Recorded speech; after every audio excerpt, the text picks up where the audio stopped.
At the edge of a cliff, where the wind howled, a dilapidated thatched hut could be seen. Outside of the hut, in a pool of blood, laid an awfully disheveled and small human figure. Piercing pain tore through Wu Feng's body, making her feel as though she was being hacked at by a myriad of knives, and she found it difficult to breathe. Ascribed to her instincts as an assassin, her eyes shot open the instant she regained consciousness. Her hands pushed down against the ground, striving to turn her body over so she could jump back on her feet, but those actions only served to once again consume her body in pain. By the time she realized she couldn't move her hands nor feet, her slightly arched body had already fallen back into the pool of blood. Her breathing quickened. Turning her head, she did a quick scan of her surroundings and came to the conclusion that she was located on a deserted cliffside. All around her were clusters of debris and weeds. That confused her even more. Had she survived the lethal poison needle bomb? She began to rifle through her memories and paused when she recalled the betrayals of her two most trusted and loved confidants. In that memory was where she pierced her heart with a poison needle, activating the bomb within her body and thinking that if she had to die, she would drag that dog couple into the grave with her. Suddenly, an outburst of prickling pain assaulted her mind. Foreign memory fragments swarmed in, causing her to break out in a cold sweat, continuing for a long time before ending and leaving Wu Feng dumbfounded. Did she traverse? Before she could fully absorb the absurdity of it all, a whip flew towards her. Accompanying it was an incisive voice. "Little slut, it looks like you're pretty determined to keep this pathetic life of yours. My hands are already sore from hitting you, but you still have the strength to move? See if I don't beat you to death. Third sister, be careful not to kill her. She scratched my face, so her face now belongs to me. I want to carve on her little cheeks, like we did earlier on her body, until her face resembles a hornet's nest." Another excited and insidious voice joined in. Wait. Yet another voice, this one gentle, softly drifted over. "Eldest sister, why are you stopping us?" This little slut dared to secretly seek out His Highness the Crown Prince. When we caught her, she actually bit third sister and scratched my face. Even her death wouldn't be enough to pay this debt. The owner of the insidious voice sounded unwilling, but she seemed fearful of the gentle-voiced woman. A melodious laugh sounded from above Wu Feng's head. "You've already slit the tendons of her hands and feet and sheared her body 100 times with a knife." Third sister also vented her spite with 100 whiplashes, making it so that there is not one shred of presentable flesh on her body. Now, the only thing she has left is her little face. Although the voice was tender and sweet, it was not difficult to perceive the disgust and mockery in it. Cold murder rose in Wu Feng's eyes. So her tendons were cut? No wonder she couldn't move her hands or feet. On another note, she found that voice quite familiar. Beneath her disorderly hair, Wu Feng slowly raised her eyes. The next moment, her entire body stiffened, and her eyes twinkled with a glint of ridicule before it was slowly eroded away by frost. She saw a woman who looked identical to San Feng Wan. Even their charm was synonymous. At the San Feng lookalike's words, the other two started to giggle as their moods eased. "Come, throw the 9th miss into the forest below the cliff. Let the beasts have her as nourishment, that's her only worth now." A tender voice, paired with cold and vicious words. Wu Feng didn't miss a word of the trio's conversation. In her mind, the memory of what had happened prior played. That day, His Highness the Crown Prince spent the night at General Manor, intending to pick someone from the manor to join the ranks of his harem as an imperial concubine. The original body's owner, who lived in the back mountains, had somehow appeared in the Crown Prince's room. Throughout that memory, there was no indication of the original body's owner entering the Crown Prince's room at all. Clearly, she had been framed. Afterward, she was captured by the eldest miss, third miss, and sixth miss and pulled to the cliffside, where she was then whipped and lacerated. Good, very good. Wu Feng's eyes gleamed coldly. On this day, she marked down everything that had been done to her. When her body was dragged unceremoniously through the debris as though she were little more than a sack, a slice of bloodied flesh landed on the clifftop floor. As her body fell through the air and pummeled down the cliff, her heart filled with the desire for slaughter. Wait for her, her return would mark the end of their peaceful days. The mountain grounds were packed full with ancient and colossal woods and shrouded in what seemed like a millennium of darkness. A vast variety of magical beasts roamed the forest, causing it to emanate a malicious aura. Tigers roared, wolves howled, and their cries resonated across the whole forest. The startled Wu Feng, no, she was Yun Wu now, recovered her consciousness. Once she discerned her situation, Yun Wu couldn't help but feel her heart quiver. She arched her body and shuffled back to the cliff wall. A beam of golden light flashed through her mind, immediately followed by a strange passage of information. Rank 2, Golden Tiger, Fire Tribute. Strong offense, unique defense, low agility. They are twice as large as normal tigers. Rank 1, Ironback Wolf, Water Attribute. Average offense, weak defense, exceptional agility. A pack attack can rival the power of a rank 2 magical beast. Yun Wu's situation did not permit her the time to contemplate why these pieces of information were in her mind. On her right-hand side stood a rank 2 golden tiger. It was baring its fangs ferociously at a pack of ironback wolves and growling in warning while its eyes stared at her greedily, as a predator would with prey. On her left-hand side was a pack of ironback wolves. They were, quite defiantly, baring their fangs back at the rank 2 golden tiger while similarly keeping a close eye on her. The situation was one of a large tiger and a pack of wolves competing for food, specifically Yun Wu's flesh. Both sides, tiger and wolves, exhibited their thirst and desire to devour her, and evidently neither were willing to share. Yun Wu watched warily with her back pressed against the cliff wall. Suddenly, her head felt like it was splitting in half. In her mind, golden light exploded. Waves of information poured in and then vanished without a trace, akin to a stone sinking into the bottomless ocean, leaving her with the sensation of an odd chi stream flowing through her meridians. She wondered what now?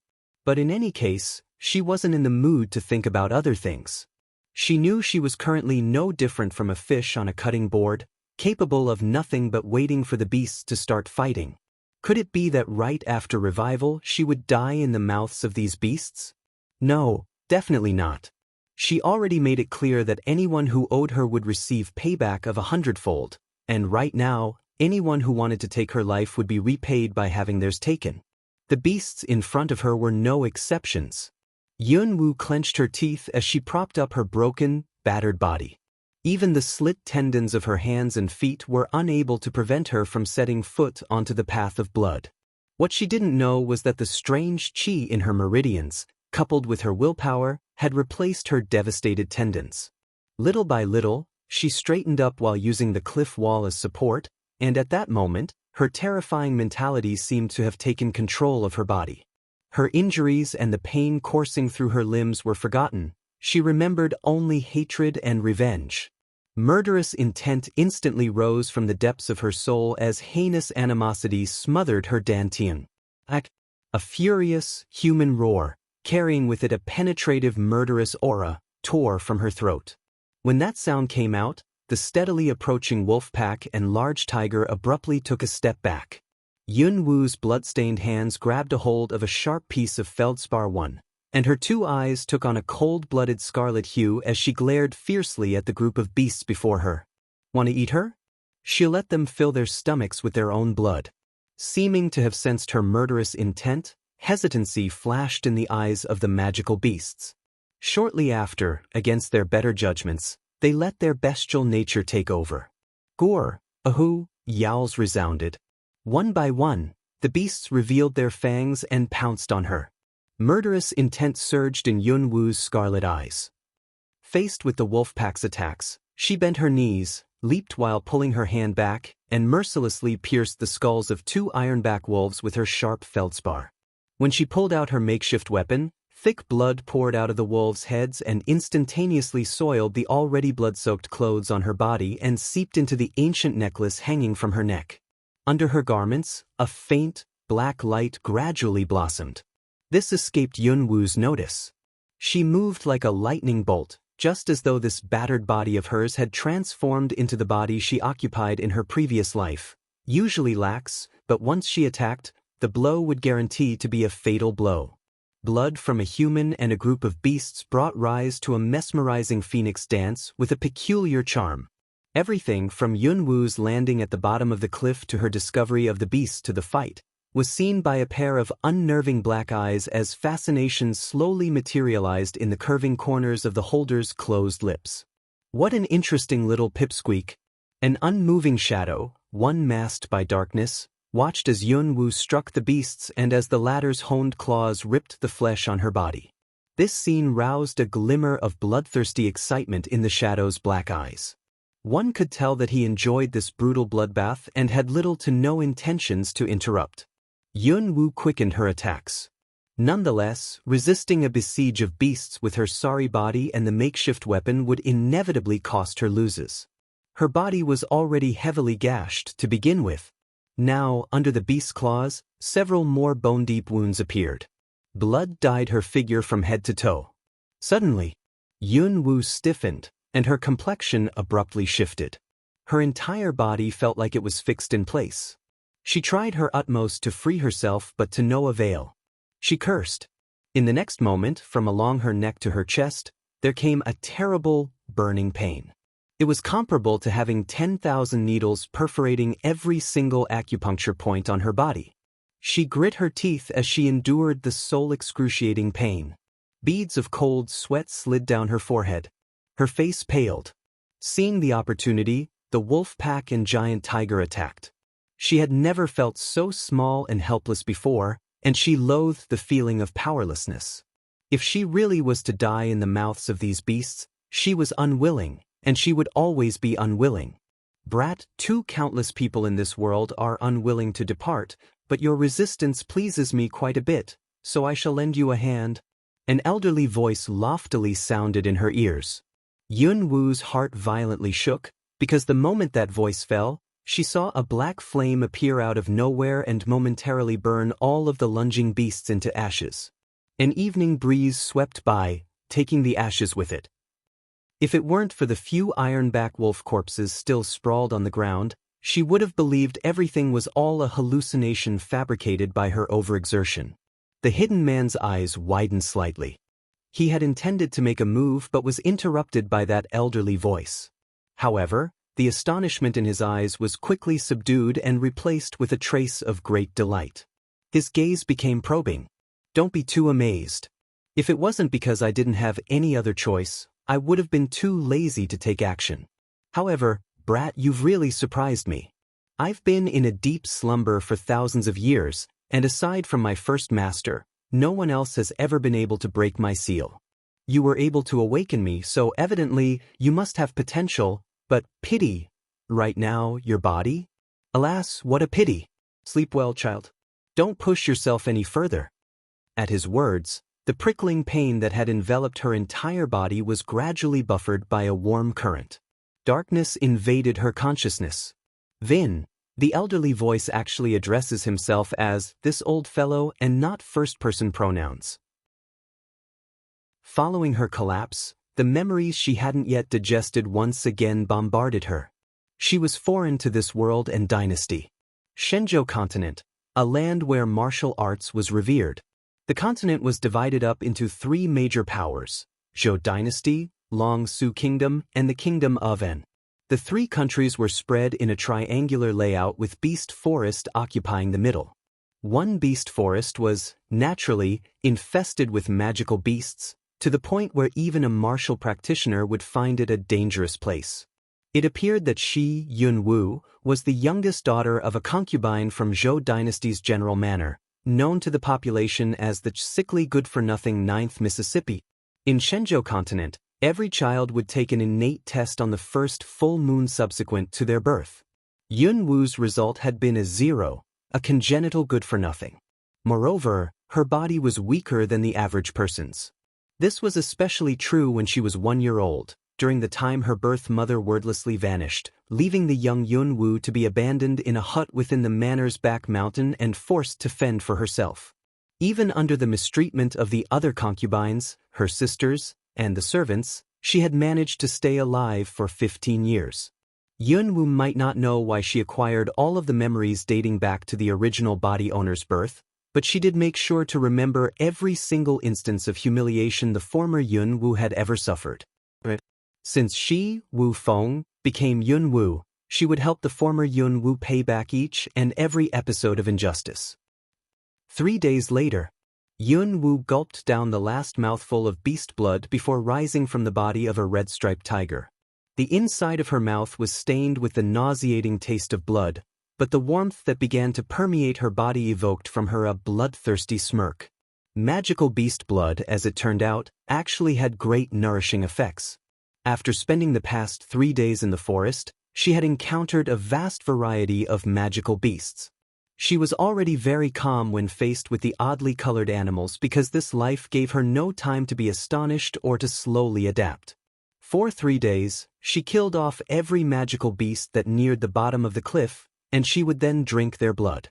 Her battered body was healing little by little, albeit very slowly.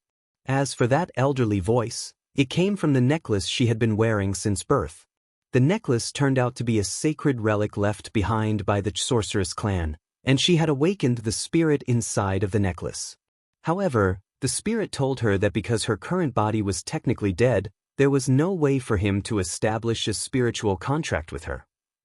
He told her about drinking magical beast blood and digesting sage grass to prevent her body from decomposing, and afterward, the necklace never moved again. Beast blood. She drank 3 days of beast blood, and her slit tendons had then mysteriously grown back. Sage grass. As the godly doctor of a 21st century assassins organization, although she hadn't tasted every single herb on the planet, she was nonetheless very well versed in pharmacology and herbal medicine. Alas, she'd searched the nearby vicinity for days without producing any results. That meant she would have to browse deeper into the forest. It was a full moon. On this night, the forest beasts seemed restless and eager to stir trouble. Yunwoo concealed her breathing. As she lurked through the forest, her speed stayed consistent until a rank 2-striped leopard blocked her way. Her silhouette flashed. Once her back was pressed up against a large tree, she released a handmade feldspar weapon smeared with poisonous herb extract. Coated with moonlight, the feldspar flew in the direction of the resting leopard and sunk into its head. Sneak attacks were an assassin's specialty. The leopard's roar cut through the forest sky, finally shattering the forest's eerie silence before swiping at its head, dislodging the feldspar and causing blood to gush out. By then, Yunwoo's petite body had already stealthily slipped away. Underneath the cover of the night, she noiselessly eluded the areas ridden by beasts and sped straight into the depths of the forest. Deep inside the forest was a remote lake. Its surface sparkled and shone with the reflection of a round moon, beautiful and uncanny. An assortment of plants encircled the lake. Seeing all the plants, Yunwoo's pursed lips slowly curved into a predatory smile. She picked out a few high-quality medical herbs to chew on and simultaneously gathered some herbs that would reduce inflammation and help with suppuration too. Beast blood could nourish and repair one's meridians, but it did nothing for external wounds. The gashes on her mangled body were starting to suppurate and become inflamed, giving off the foul smell of festering flesh.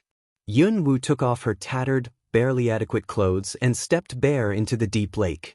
When the ice-cold lake water came into contact with her wounds, it brought her a succession of sharp, spasmodic pain, but she showed no hesitation. With her pale hands, she washed away the crushed rock fragments that were stuck in her open flesh and patiently cleared away the decayed flesh on her body. Cold sweat slid down her forehead, but she didn't utter a sound, and nor did her eyebrows furrow. Only her breathing became heavier. The lake water around her was eventually dyed blood red. When Yunwoo got out of the water, the wounds on her body were dripping with fresh blood, yet she turned a blind eye, sat down by the lakeside, and took the readied anti-inflammatory herbs into her mouth. She chewed on them and applied the saliva-covered herbs onto her wounds. The moon and stars cast a dim halo of brilliance over the glistening lake's crystalline surface and refracted light upon Yunwoo's body. Her pale and colorless face shone with a sort of suffocating beauty. Perhaps she was not aware of it, but in the eyes of the man hiding in the dark, she resembled a fallen angel, so painfully beautiful and alluring, especially with those crimson droplets sliding down her skin. A cool night breeze brushed by Yunwoo's ears. She felt a perturbing gaze staring closely at her from the dark. This feeling of being secretly watched was not new. At first, she had thought it was merely her imagination, but after 3 days of it, she would be a fool to still believe that. She smeared the chewed-up herbs on her last uncovered wound before stretching out her hand, swiftly grabbing her tattered clothes and quickly throwing them on. When she rose, she simultaneously snatched up her usual feldspar. All of a sudden, Yunwoo's ear twitched. She turned her head slightly, just in time to see a thread of powerful chi force whisk towards her. Her figure promptly flickered, and at the same time she evaded, her poisonous feldspar tore through the air at the target behind her. As long as the perpetrator moved, then no matter how perfect their concealment technique, their location would still be given away. Ryop. The sound of clothes tearing. Behind her, she saw a vague silhouette leap into the air and immediately disappear again into the dark forest. Her attack had surprisingly only scratched the perpetrator's clothing. She was facing a keen opponent. Just then, an indistinct stream of chilling green light surrounded the vicinity, and the clamor of beasts snapping their jaws rang out from all 4 corners. Was it the smell of blood on her body that attracted the beasts, or was it because of that person? Regardless of the reason, anything that came close to her, kill. Yunwoo promptly darted behind a large rock, feldspar in hand, her dormant posture akin to that of a wild beast. Her cold eyes gleamed. A pair of sly eyes noted every single movement of hers. The man's compressed lips curved into an amused, bloodthirsty smile. He knew she had been aware of his surveillance. Alas, she didn't have the ability to pinpoint his location yet, but he had a feeling that this little pipsqueak would soon be brimming with radiance. Really, what a fascinating little pipsqueak. A magnetic low mutter, and then a tall figure emerged from the darkness. Truthfully, the man was the most beautiful person Yunwoo had ever seen in both lifetimes. Enchanting silver hair, shapely eyebrows, twinkling black eyes, skin like snow, and a pair of seductive lips. His body seemed to be emanating a strange magical force, making it so that a single glance would make one feel as though their state of mind was being snatched away.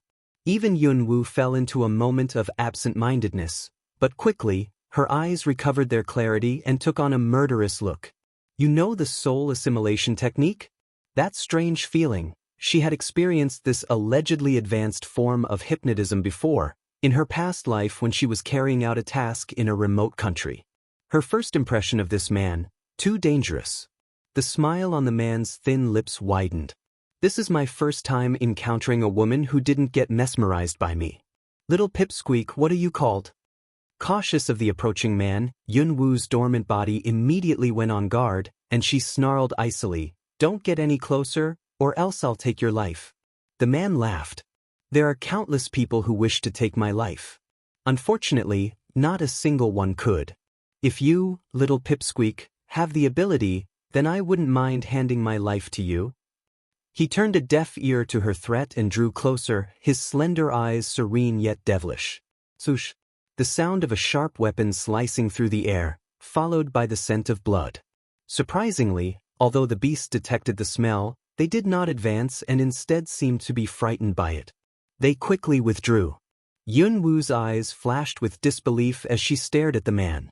He hadn't bothered to dodge, allowing her feldspar to pierce his broad palm. Poison he was unaffected by.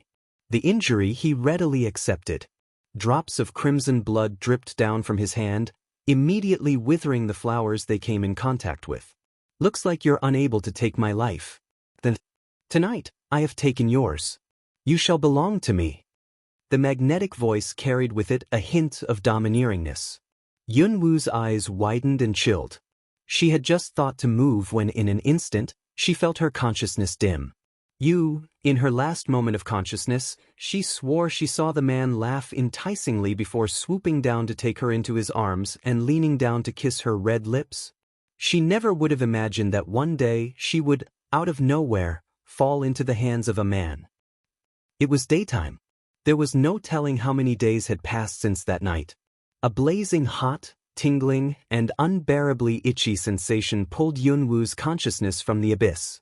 As soon as she opened her bright eyes, she subconsciously bent her fingers, wanting to give her body a good scratch.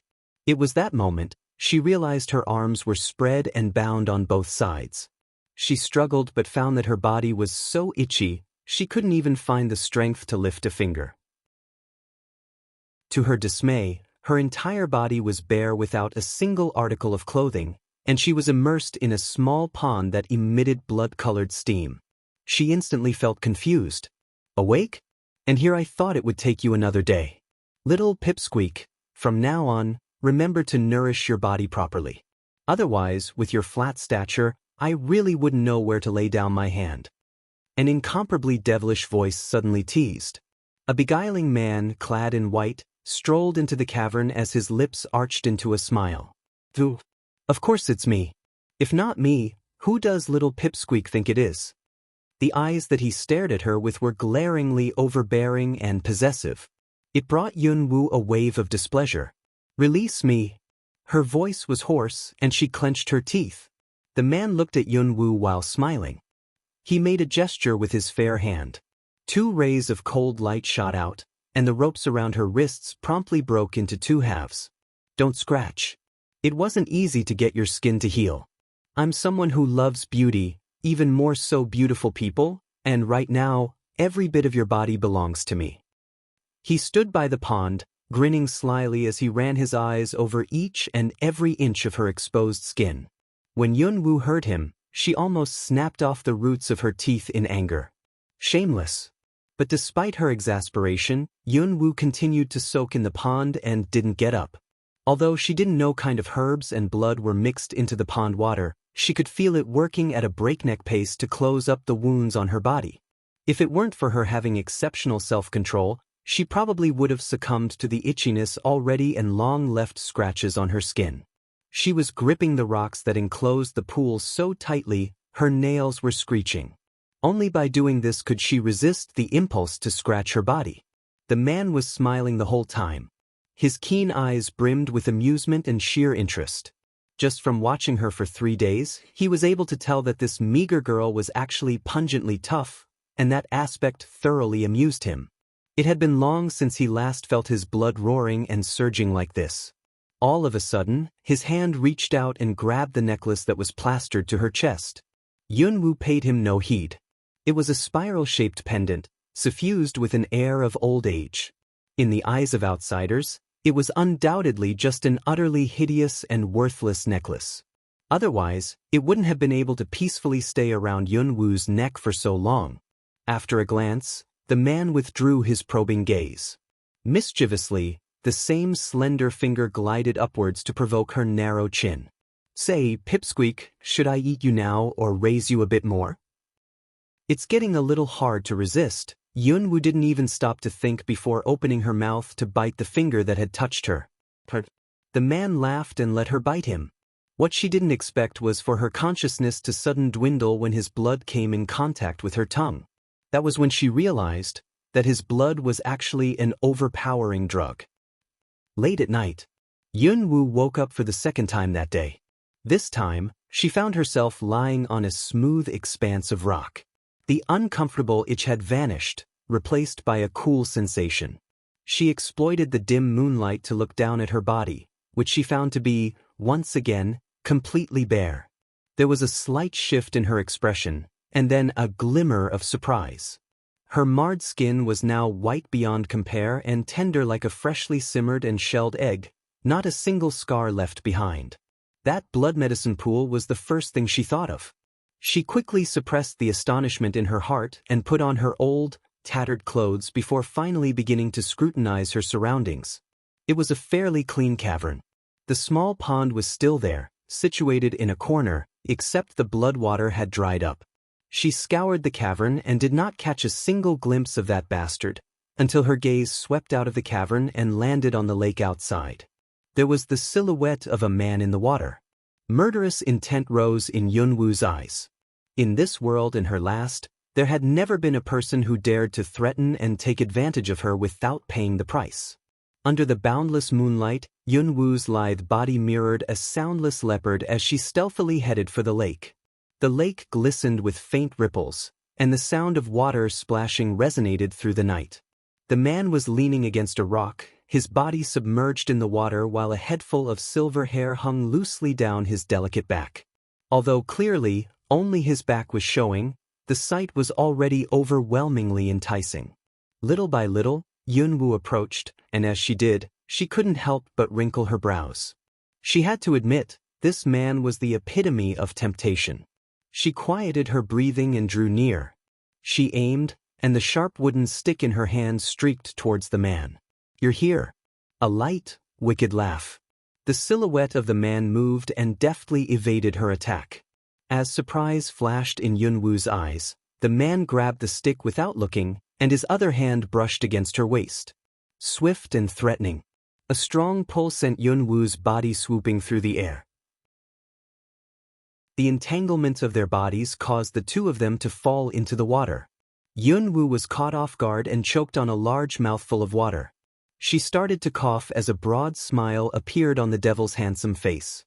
He wrapped one hand around her waist and teased her chin up with the other. He teased impishly, "Immediately after waking up, you delivered yourself to my doorsteps. What an impatient little fellow." "I like it. Remember, I am your man, Long Qingxia." Long Qingxia inclined his head, intending to kiss her red lips, but then his face sank. He looked down to see Yunwoo holding a sharp-edged rock against his heart. The rock had appeared out of nowhere. He was unnervingly dangerous, but she wasn't a simple character either. Those who wish to be my man are already lining up in the palace of hell. Would you still like me if I pierced your heart? The corners of Yunwoo's lips arched into a vicious sneer. Long Qingxia lifted his line of sight from his chest to the girl before him. Her pale little face was not outrageously beautiful, but right then, deep within her bottomless black orbs, was a shock of intense ferocity. That, in his eyes, was charming enough to be lethal. Long Qingxia acknowledged himself as a perilous man, yet now he was being thoroughly enthralled by Yunwoo. Subconsciously, his lips slowly curved into a roguish smile. Ignoring her threat, he pinched her chin, leaned in, and flashed her a wicked smile. To die beneath a peony flower one is still remarkably romantic. I would willingly fall into hell with you if it means we can be united through wedlock. His words had just fallen when a pair of passionate lips covered her cold ones and domineeringly forced entry, the kiss burning hot and heart-stirring. Fall into hell together? Those words struck a chord in her heart. What a familiar-sounding sentence. Murderous intent abruptly sprang from her body. Her free hand turned over, and she thrust it against Long Qingxia's neck in a knife-like manner. "Little Pipsqueak, you really are troublesome. Look, you've even ruined such a nice atmosphere." Reluctantly releasing her red lips, he smiled devilishly as he dodged her hand and simultaneously brushed aside the sharp rock that was pressed against his chest. When Yunwoo saw this, her eyes gleamed with a cold light and she leaned forward to launch an aggressive attack, but right when Long Qingxia pulled back, she suddenly withdrew. By the time he reacted, she had already swum to the opposite bank of the lake. "Don't let me see you again, or I'll definitely kill you." Within her icy utterance, there was an almost imperceptible trace of a complex emotion. She didn't turn to look at Long Qingxia. Instead, she grabbed the belongings she'd left by the lakeside and quickly disappeared into the night. "Little Pipsqueak, you actually think you've escaped from me? How naive." The man whispered and laughed lightly as he stared after her fleeing figure. What Yunwoo didn't know was that back then, the day she propped up her broken body and fought with the besiege of magical beasts, the man's malicious eyes had shone with a faint hint of determination. He wanted to make her his because, from her body, he had detected the spirit of his own kind. Early in the morning, the silence of the back mountain was shattered by a succession of footsteps. "Move faster. After that hut is dismantled, throw the logs into the latrine too and let them soak there for a while, then pull them out to be burned." A lofty voice commanded. "Miss Xiao Chui, if the logs are thrown into the latrine, they wouldn't be able to ignite." "Miss Xiao Chui, why do it like that? Wouldn't it be easier to just burn them from the start?" "What do you two know?" The third miss and the sixth miss said, since that good-for-nothing was shameless enough to try a seduction attempt on His Highness the Crown Prince, her death is only a matter of fact. Her belongings are only suited to be thrown into the latrine. Another sharp and arrogant voice rang out. What are you guys spewing so much nonsense for? Just do what you were told to do. After that rundown hut is dismantled, the sixth miss wants a wooden shed to be erected in its place.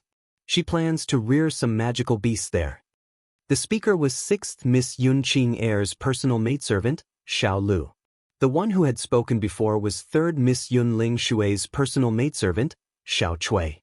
These two servants just so happened to be the ones who threw Yun Wu off the cliff that day. They both exhibited somewhat spoiled and haughty temperaments as they led a pair of stocky guards down the path to the hut. Not a word of their dialogue escaped Yun Wu's keen hearing. Inside the hut, Yun Wu's eyes turned murderous, but the corners of her mouth lifted. Those vicious servants actually delivered themselves to her door. Bang! The door was kicked open. Xiao Chui and Xiao Lu took the lead and stepped in. They intended to look around first to see if they could scavenge anything valuable from the hut before dismantling it, but they found the place shabby and sorry-looking, comparable to a beggar's nest. Their disdain-filled eyes scoured the place, and they were about to let the two guards in when all of a sudden, the maidservant's eyes widened. It was as if what they had seen was so terrifying, it had shattered the greater part of their souls. Ninth. In her shock, Xiao Chui could only stammer the word ninth. Xiao Lu was also scared beyond words as she watched Yun Wu stand up and slowly approach them. Xiao Lu wanted to flee, but her legs trembled violently. Ninth miss? No, impossible. That day, without a doubt, they had thrown her off the cliffside to serve as beast feed. She had no chance of survival. Yun Wu smirked at their reactions. Wretched slaves. What's wrong? If I remember correctly, you two liked to play with me the most. It's only been a few days, so why now are you both so frightened? Yun Wu's breezy laughter gently drifted into the maidservants' ears. They couldn't help but shiver. Miss Xiao Chui, Miss Xiao Lu, what's wrong? Did something happen? The voice of a guard sounded from behind the door, immediately and effectively snapping the two maidservants out of their stupors. The horror in their eyes abruptly contorted into ruthlessness. Two rays of red, rank 1 late-stage battle spirit sprang forth from their bodies and struck at Yun Wu. Regardless of whether she was a human or a ghost, all they had to do was simply kill her again. Yun Wu promptly sidestepped their attacks. In but an instant, the shoddy bed behind her was pulverized by the 2 rays of red battle spirit. Yun Wu's eyebrows scrunched up by just a bit. So this was the so-called strength of Shenzhou Continent's combat prowess? How terrifyingly ferocious. A second later, the light in her eyes chilled. She moved, and the moment the 2 wretched slaves lowered their guards, their necks were swiftly severed by a blade. The art of killing actually didn't involve many intricacies. It was as simple as grasping the right moment and aiming at a fatal point. Then, one move would be more than enough to end someone's life. Through her acquired memories, Yun Wu had learned that when one's martial prowess surpassed rank 2, one would naturally gain a defensive ability that would serve to protect their entire body. Clearly, those wretched slaves hadn't reached that level, so for Yun Wu, killing them was as easy as turning her hand. On the ground, Xiao Chui and Xiao Lu's eyes were still wide open and filled with shock. Even in death, they never would have believed that they had been killed by one blow from a sickly good-for-nothing. Having heard the sounds of struggle, the 2 guards immediately rushed into the hut, but when they saw the corpses of Xiao Chui and Xiao Lu, then the girls standing over the bodies, their faces paled. They turned around and tried to flee. Right when they ran out of the hut, they felt something strike and numb their legs, forcing them to their knees. Where are you two going? Aren't you here to dismantle the hut? This hut is still intact, so why are you both already running away? Aren't you afraid of the 2 misses breaking your legs? Yun Wu strolled out of the hut, dragging the foot of a corpse on each hand as she leisurely walked towards the guards. Ninth miss, spare our lives, we don't know anything. The panic-stricken guards looked at Yun Wu as though they were seeing a ghost who had crawled out of hell. The guards were merely low-ranking ones, and they were only at the middle stage of rank 1. Aside from watching over the doorway and occasionally lifting things, they had never been in a real fight. If the rank 1 late-staged Xiao Chui and Xiao Lu were killed, wouldn't it be even easier to kill the guards?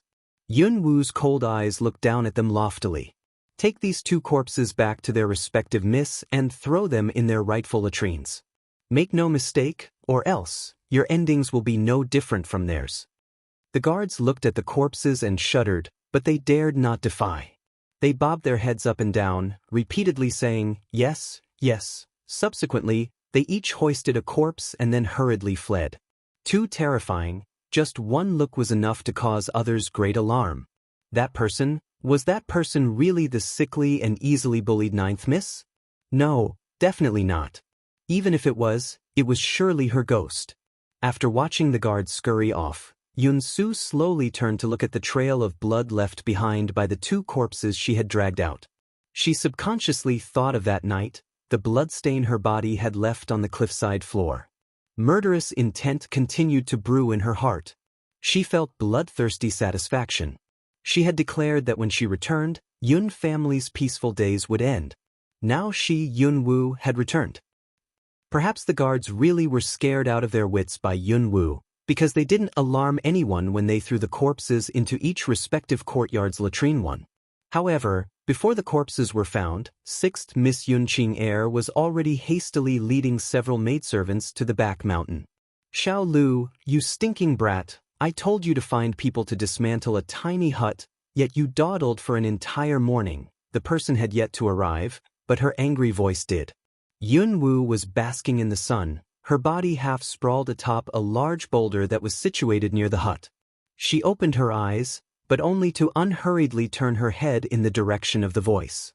When a familiar figure entered her line of sight, her lips lazily drew an arch. Having bathed in the sunlight for a whole morning, the malice in her heart had finally calmed a bit, but that was only temporary. Courtesy of that mysterious man's blood medicine pool, the wounds on Yun Wu's body had completely healed. However, she had happened to discover that a form of Yin poison had been residing inside her for over a decade now. It was incurable. Fortunately, the poison wasn't one that killed instantly. Instead, it served to gradually eat away at her internal organs until ultimately, she would die watching helplessly as her entire body rotted. At the beginning, victims of this poison would retain the same physique as any other healthy individual, but when consumed perennially, the poison would force the victim's constitution to gradually collapse, reducing them to a weak and morbid state, no different from an invalid. Since the start of Yun Wu's acquired memories, she was known to have a feeble physique, which meant she had been poisoned at birth. To be so cruel, who could have done it? Anyhow, regardless of who, they must belong to Yun Manor. It would be impossible for an outsider to make the former Yun Wu unwittingly ingest over a decade's worth of poison. The culprit had better pray they don't get discovered by her, because if they did, she would definitely let them taste how being corroded by poison felt. Yun Qing current mood was especially foul, the reason being, that afternoon, some of His Highness the Crown Prince's servants had arrived to arrange for a lake outing with Yun Lingshui and Yun Qing. On the other hand, Yun Qing had received a cold reception. Under those circumstances, how could she be feeling good? Normally, she would head to the back mountain and cool down by beating up the sickly Yun Wu. Unfortunately, that good-for-nothing had died. And yet, when Yun Qing saw the figure lazing atop a boulder, her expression changed, her steps halted, and her anger also vanished. Her eyesight wasn't failing, was it? She forcibly blinked and reopened her eyes, but nothing changed. Yun Qing pulled a maidservant to her side and pointed at Yun Wu. What do you see? It's the ninth miss. The maidservant's voice was trembling while the other 2 maidservants were also visibly shocked. The 9th Miss's demise and her fate afterward was something everyone in the manor knew about. 5th sister, it's only been a few days since we last saw each other. Do you not recognize me anymore? Yun Wu's soft voice drifted like a zephyr. Yun Qing eyes flashed with panic, quickly followed by astonishment and disbelief. You're actually not dead? How could that be? If I did die, you wouldn't have anyone to bully anymore. You wouldn't be able to thrash at me and defuse anger, so wouldn't you be disappointed? Yunwu said as she slowly rose from the boulder and flexed her shoulders. Then, she smiled and lifted her eyes to lazily look at Yun Qing-er. Yun Qing-er met Yunwu's stare and suddenly couldn't help but shiver. She was confused. Yunwu still looked like how she did before, sickly without a trace of battle spirit. There was no doubt about it. Despite that, the current Yunwu made Yun Qing-er feel a vague sense of danger. However, rage started brewing in Yun Qing-er's heart. She was already in a bad mood, and now not only did she find out that this good-for-nothing was still alive, but she was even getting snubbed by her. How could Yun Qing-er, someone who had been pampered since childhood, tolerate such disrespect? She drew out her whip and sent out a ray of yellow battle spirit. The straight whip curved and locked on Yunwu. Yun Qing-er's voice was charged with anger. Good for nothing, you actually didn't die, and you dare speak to this miss in such an ill manner. It looks like you're tired of living. Last time I couldn't finish you off. This time, I'll definitely beat you to death. Integrated with yellow battle spirit, the whip increased tenfold in power. It whistled through the air, heading straight for Yunwu.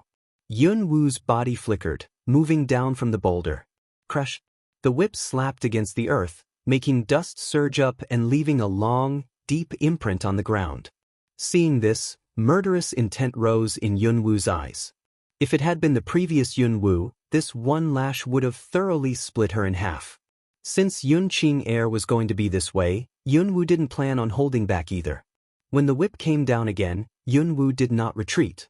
Quick as lightning, she wielded her dagger and forced it against Yun Qing-er's throat. Whips were only suitable for long-range combat. Once one's opponent entered close proximity, the whip would become useless. Slight surprise appeared on Yun Qing-er's face, as she didn't think a good-for-nothing would be so agile.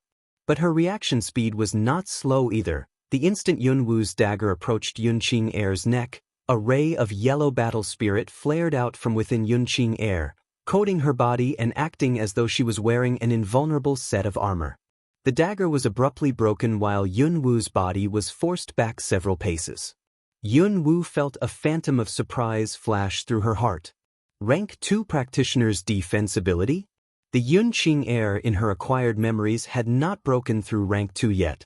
But looking at the situation now, it was possible that she had already broken through rank 2 and was simply concealing her strength.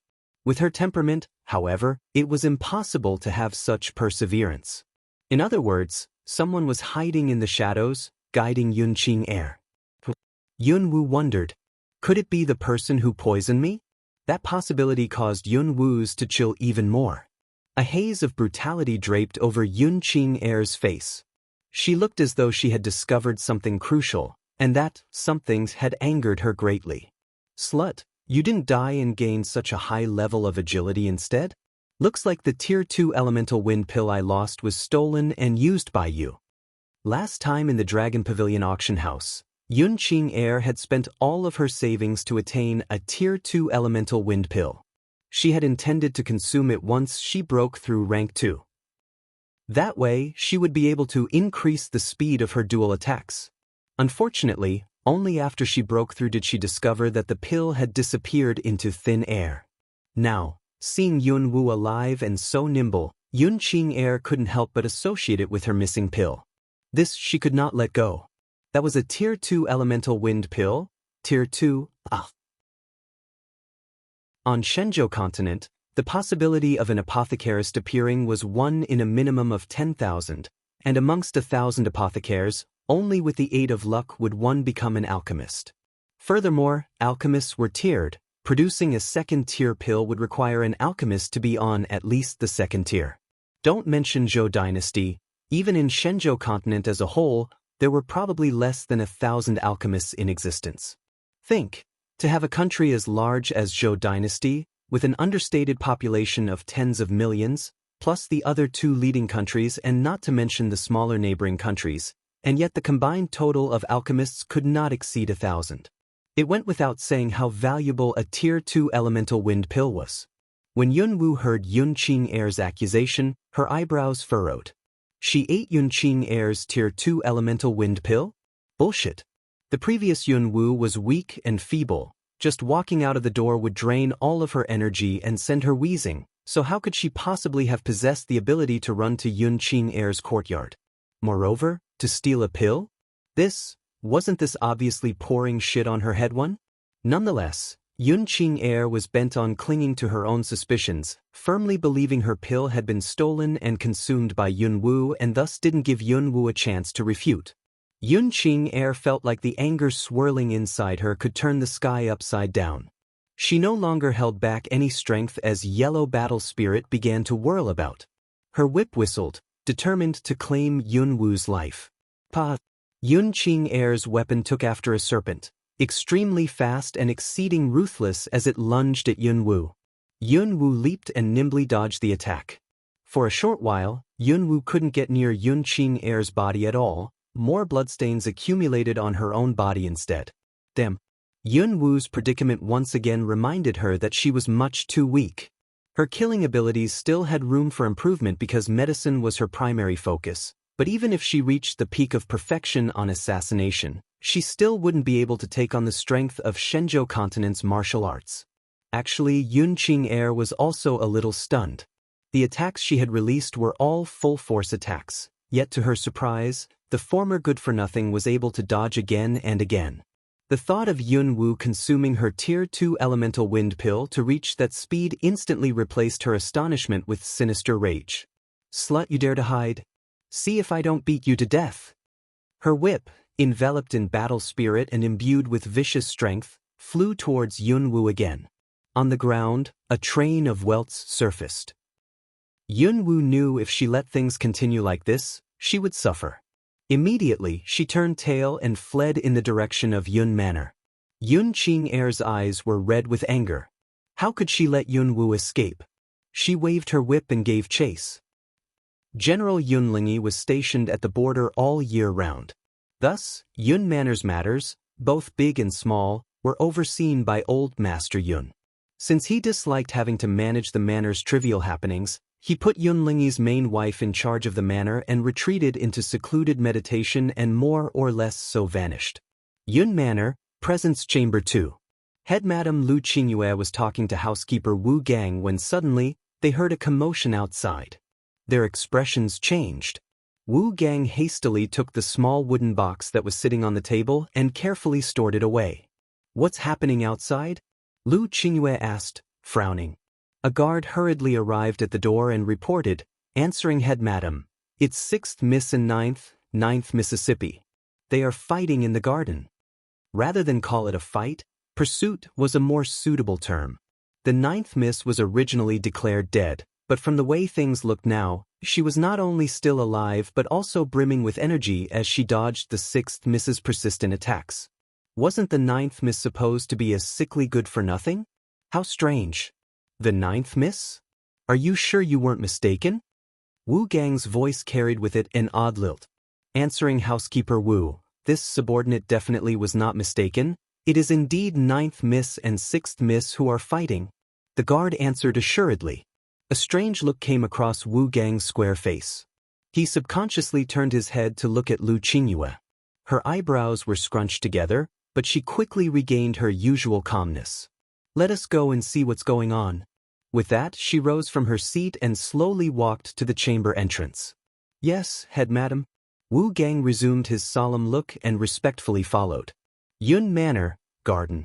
The other madams and misses caught wind of the commotion and arrived with some maidservants, followed by Lu Qingyue and Wu Gang.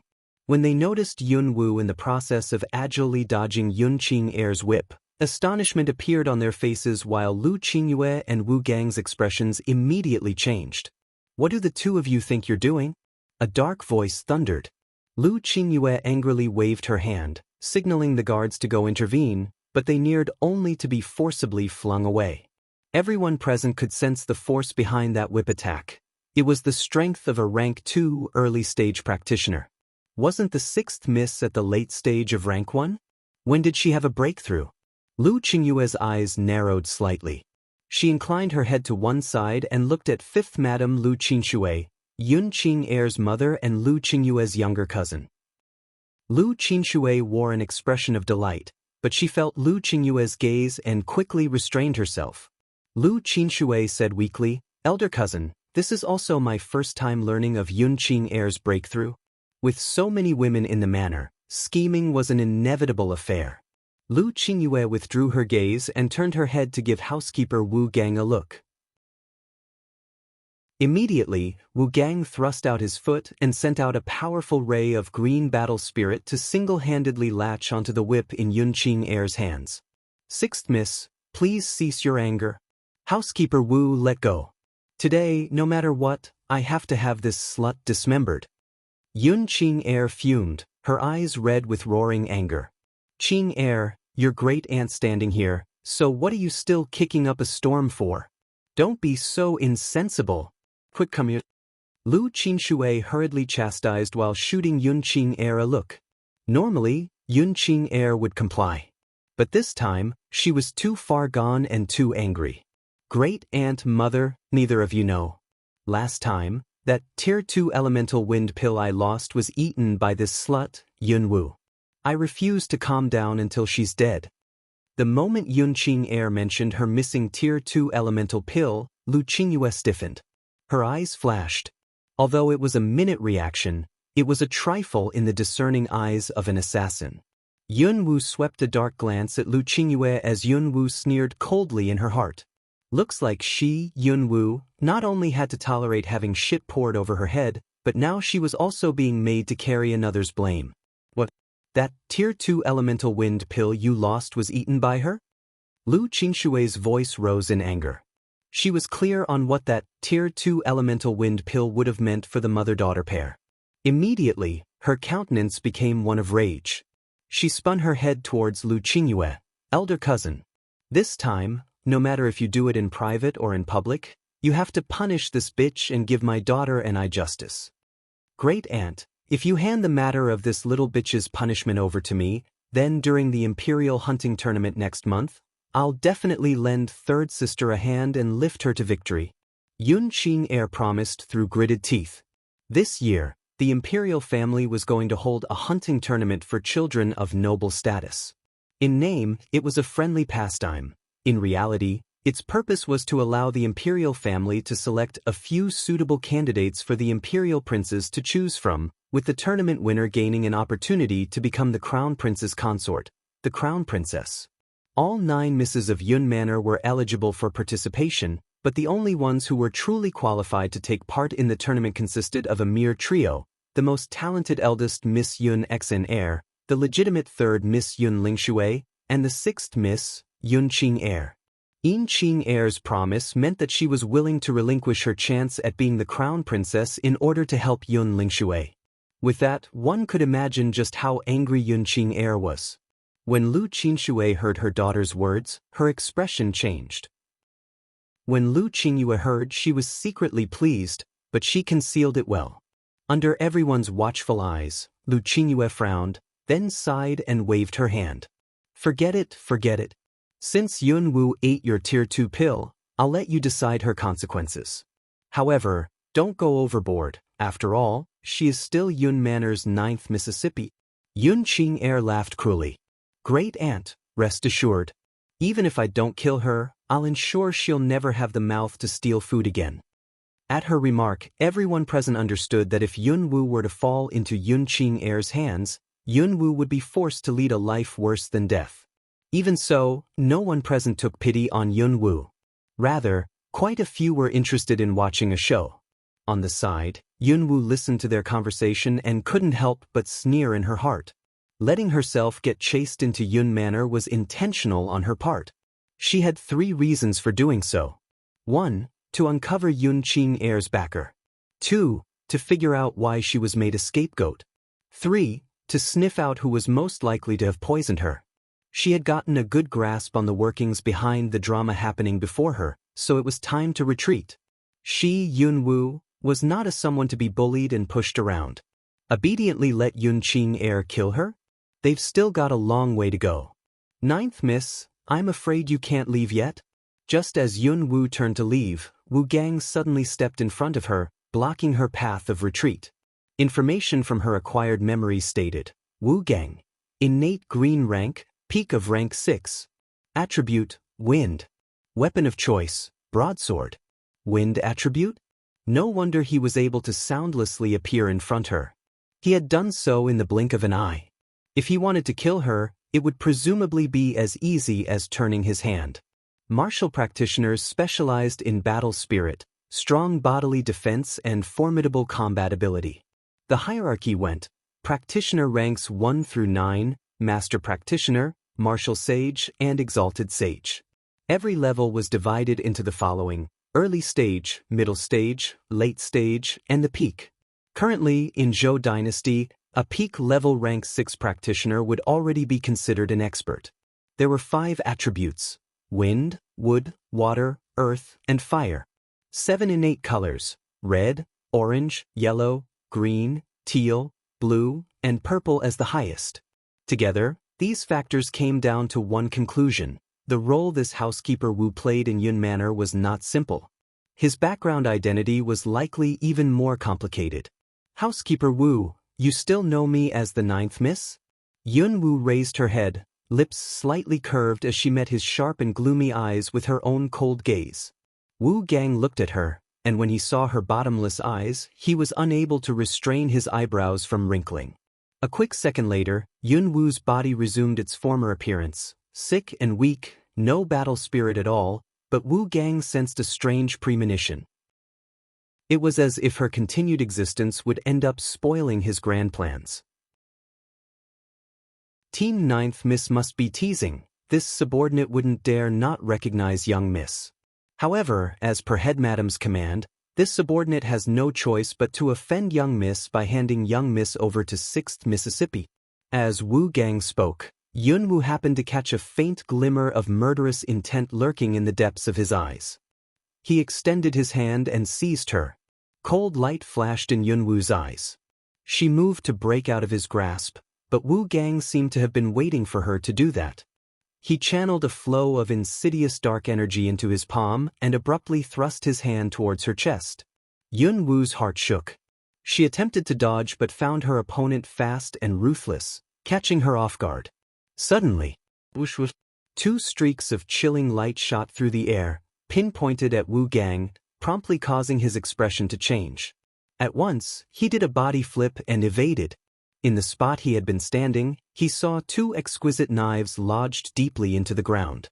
If he had failed to dodge, those 2 knives would have ripped into the fatal points of his head and neck.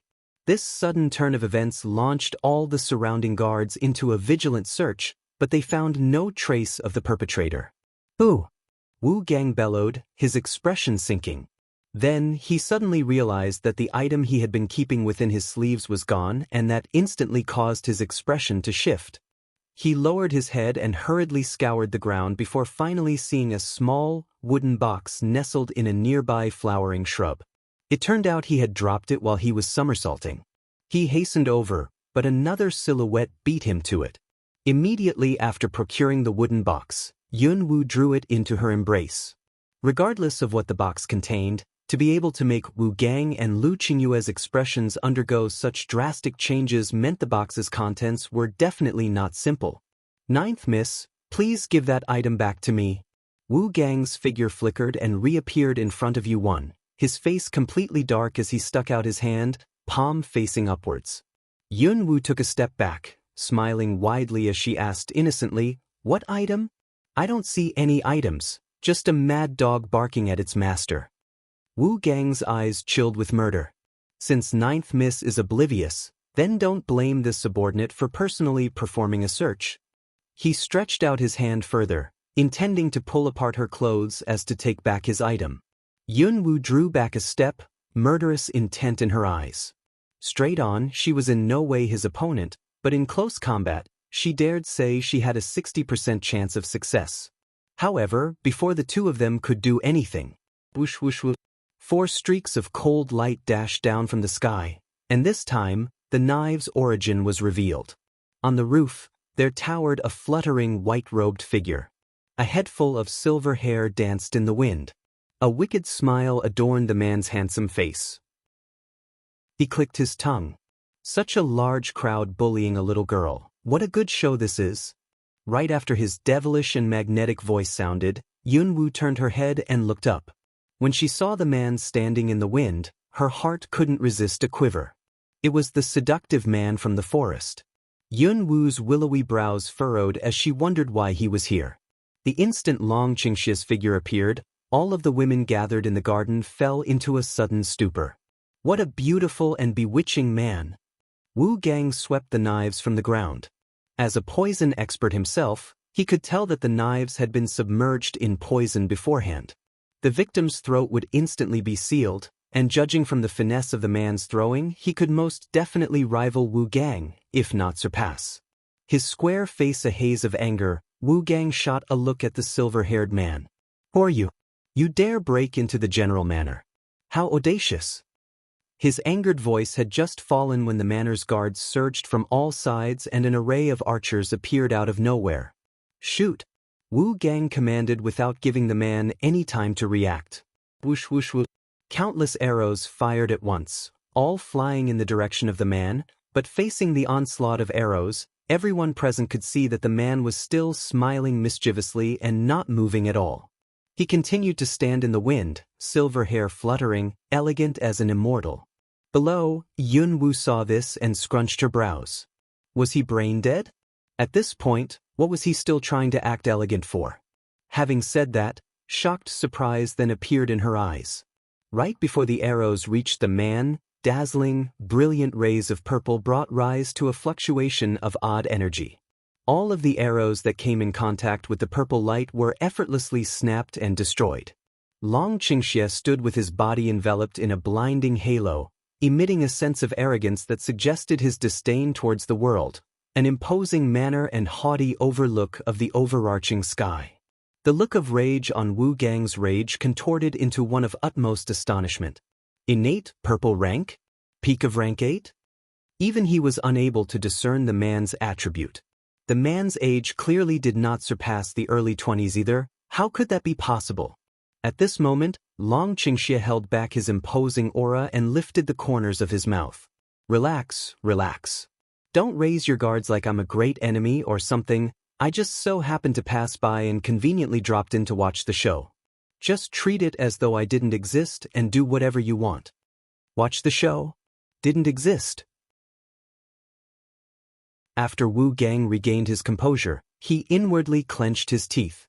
First, he had been targeted by 6 poisonous knives that were undoubtedly aimed at his vital points. Then, the man revealed his martial prowess, which just so happened to be at the peak of rank 8. Yet that man had the nerve to declare himself non-existent? All of a sudden, Lu Qingyue started to urgently command, "What are you all still dawdling for? Quick, chase after 9th Miss and get her back here." Just then, Yunwu had taken advantage of the courtyard's state of frightened astonishment and had long since slipped away. When Lu Qingyue came to and noticed Yunwu's disappearance, her face had donned an expression of great panic. The small wooden box was still in Yunwu's hands. Wu Gang turned his head and swept his gaze in the direction Yunwu had run off to. Alas, his intention to follow after her was hindered by 2 more throwing knives. "You! What does your excellency mean by this?" Wu Gang hurriedly dodged. He looked at Long Qingxia angrily. Long Qingxia's smile was synchronously bewitching and dangerous as he laughed lightly. "No meaning. You may continue, I'm merely watching the show, nothing more." Contrary to his courteous words, in his hand, he was playing with 2 iridescent throwing knives as if to say, "Another step forward, and these knives will be sheathed in the pit of your stomach." Even a fool could see he was helping Yunwu and blatantly going out of his way to pick quarrels. Seeing Wu Gang helplessly entangled by the mysterious man and Yunwu's silhouette about to vanish from sight, Lu Qingyue grit her teeth, turned around, and personally gave chase. Yun Qing noticed and naturally was not going to let Yunwu go either, so she also seized the chance and followed. When Yunwu saw the 2 figures hot on her trail, she immediately sped up. Her experience this time made her realize that she had sorely underestimated the strength of Shenzhou Continent's martial prowess. That episode in the garden alone was enough to make her understand that if she wanted to survive in this world, the assassin skills she'd gained in her previous life was not going to suffice. Moreover, her acquired memories told her Lu Qingyue was a late-stage rank 3 practitioner, and then there was Yun Qing too. Just by relying on Yun Wu's current strength, it would be impossible to deal with them. With Yun Manor being so heavily guarded, escaping would prove to be difficult, and the two people behind her were not negligent in their pursuit either. Suddenly, something flashed in her mind, abruptly redirecting her flight to Yun Manor's forbidden grounds. Allegedly, aside from Old Master Yun, no one was permitted to enter the forbidden grounds. When Lu Qingyue and Yun Qing saw Yun Wu open the stone doors that led to the forbidden grounds, their expressions subconsciously changed. "Great Aunt, that little slut went into the forbidden grounds, what do we do now?" Lu Qingyue's eyes shone with hostility. "Chase? That small wooden box Yun Wu took. Lu Qingyue had to get it back." As for the circumstances inside of the forbidden grounds, neither Lu Qingyue nor Yun Qing was familiar with, because everyone in the Yun family knew that every trespasser was inevitably killed. But before her eyes, a stretch of utter darkness. Yun Wu's vision had always been better than most people's, but now, even she could not see anything beyond pitch black. However, just by listening to the soft sounds of footsteps, Yun Wu was able to tell that both Lu Qingyue and Yun Qing had already followed her in. Yun Wu thought, why not take this opportunity and assassinate them in the dark? To an assassin, darkness provided the best opportunities. Just as this thought came to mind, she heard the almost imperceptible sound of a trap mechanism activating. Her surroundings suddenly lit up until she could finally see the place was she in. It was an underground palace, its four walls crawling with a species of strange ivy. They appeared ferocious and gave off an incessant sense of eerie danger. Yun Wu was standing at the end of a long passageway, just before a turn, while at the threshold stood Lu Qingyue and Yun Qing. The latter paid no attention to her surroundings as she locked her gaze on Yun Wu. Yun Qing laughed, her eyes filled with malice and hostility. "Little slut, there's nowhere to run now." She moved forward but was stopped by Lu Qingyue. Lu Qingyue looked at Yun Wu and spoke with a gentle smile. "Yun Wu, as long as you hand that small wooden box over to Great Aunt, once we get out of here, Great Aunt will definitely treat you well." Hearing this, Yun Wu couldn't help but give a frigid smile. "What's inside of this small wooden box?" "It's actually able to draw you, the head madam, into the forbidden grounds and even attempt to curry favor with me?" "Very well. As long as you can answer this question of mine, it is possible for me to consider returning this box to you." "What's your question?" Lu Qingyue felt somewhat awkward. "Who was it that poisoned me with poison?" Yun Wu stared at her coldly. Lu Qingyue became stupefied as a flash of surprise passed through the depths of her eyes. Cold poison was an incurable poison, capable of lurking in the victim's body for 15 years while it slowly took effect. It was generally very difficult to detect. Yun Wu actually was aware of the poison in her body? How was that possible? After a brief pause, Lu Qingyue recollected herself and swiftly covered up the peculiar look in her eyes. She frowned, her face a mask of doubt as she opened her mouth. "Poison? What poison? Great Aunt doesn't know what you're talking about." Seeing Lu Qingyue play dumb, Yun Wu laughed coldly in her heart. She extended her hand and took out the small wooden box. "Looks like you don't hold this box in regard at all. In that case, I'll just destroy it." Her words fell, and she raised her hand high as if preparing to smash the box. "No!" Lu Qingyue cried out in alarm. Yun Wu raised the corners of her lips. "Speak, who was it?" Although she already had her suspicions, she knew that some things weren't as simple as they seemed. Lu Qingyue inwardly clenched her teeth, her heart full of murderous intent. If she knew this was going to happen, she would have killed this vile spawn from the very beginning. It was... Suddenly, a frenzy of ominous, verbose noises rose. Yun Wu's heart shuddered with bad premonitions, but before she could react, an icy cold, prickling sensation swiftly swathed her wrist, precisely the wrist that seated the hand in possession of the small wooden box. She lowered her head and saw a rope of ivy vine coiled around her wrist. Clusters of thorns that closely resembled fangs ran along the length of the vine. Clearly, the densely packed fangs craved for her flesh. They broke through her skin and sunk deeply into her wrist, promptly drawing out a torrent of scarlet blood. This seemed to excite the vines of the surrounding four walls, causing them to begin swaying in an upwards motion. Before long, the entire underground palace was overwhelmed by the sinister, hair-raising uproar of clashing beast teeth. Surprise struck Yunwoo's heart. She instinctively whipped out a dagger and forcefully swung the blade at her ivy-bound wrist. Unfortunately, the ivy vines were incredibly tough and resilient. They would rather bear her strikes than let go, and 3 more ivy vines quickly entered the fray, wrapping themselves around Yunwoo's limbs and burrowing their fangs into her body. The scent of blood instantly pervaded the air. The nearby vines continued to surge upwards, acting as though something from the depths of the underground palace, something utterly terrifying, had been completely awakened.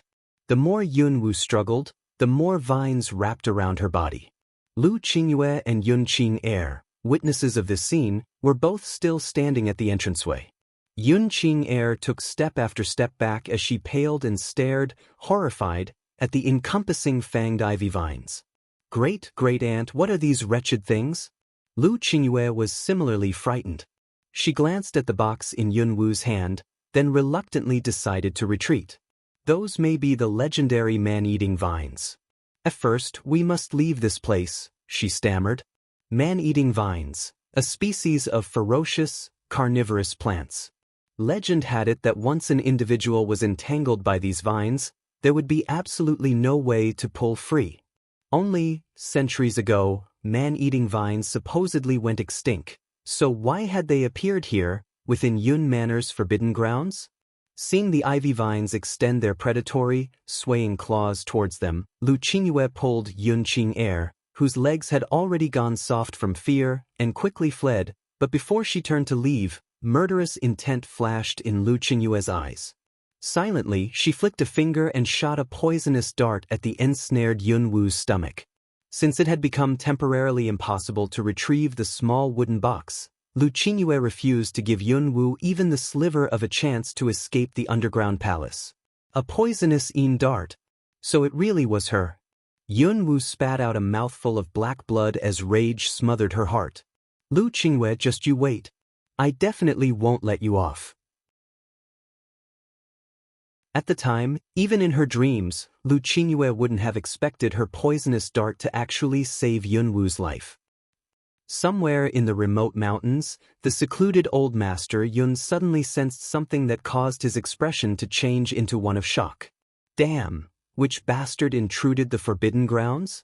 Right as his angered curse fell, his cross-legged figure rose and charged out of the desolate cavern he was in, extremely worried and anxious as he hurried back to the imperial capital, where Yun Manor resided.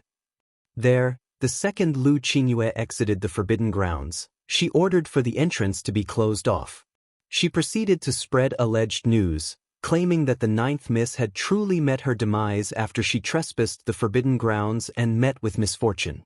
Within the underground palace, the ivy vines that had originally been wrapped around Yunwoo were now huddled together on the ground, trembling. As it turned out, Lu Qingyue's poisonous dart had stimulated the poison lurking within Yunwoo's body, and the vines that had wanted to suck her dry were instead killed by the poison. It was quite ironic. Yunwoo was still preoccupied with the agonizing torment caused by the poison when she felt something curl around her ankles, dragging her into the depths of the underground palace. She wanted to resist, but she could only see darkness before her, and that darkness soon invaded her consciousness. So cold, it was intolerable. So hot, it was unbearable. The dual assault of hot and cold abruptly tugged Yunwoo out from the abyss of unconsciousness. The moment she came to, her expression changed, and she instantly felt her legs weaken from shock. She saw a gigantic man-eating vine thrashing around the underground palace confines, threateningly baring its fangs at her while an enormous python lazed on the side. The python resembled a lofty mountain, its forked tongue flickering out again and again as it hissed, its lantern-sized, forest-green eyes locked fixedly on her in the way one would stare at food. Being preyed on, this was already her second time experiencing it. Taking a moment, Yunwu scrutinized her surroundings and circumstances, whereupon goosebumps flooded her skin. Even though she was calmer than most individuals, she was still somewhat scared out of her wits. After all, laid out before her was an extremely spacious underground space with walls layered in man-eating vines, a motley python, and more importantly, she was right between them, immersed in a pool of magma. It was a scorching hot magma pool, yet she felt both hot and cold. This was caused by the battle between the magma and the Yin poison inside of her body. Were they trying to detoxify her? It made sense, seeing the poison in her body had killed several man-eating vines, so they wouldn't have dared to just eat her without ridding the poison first. However, very soon, Yunwu's expression once again shifted.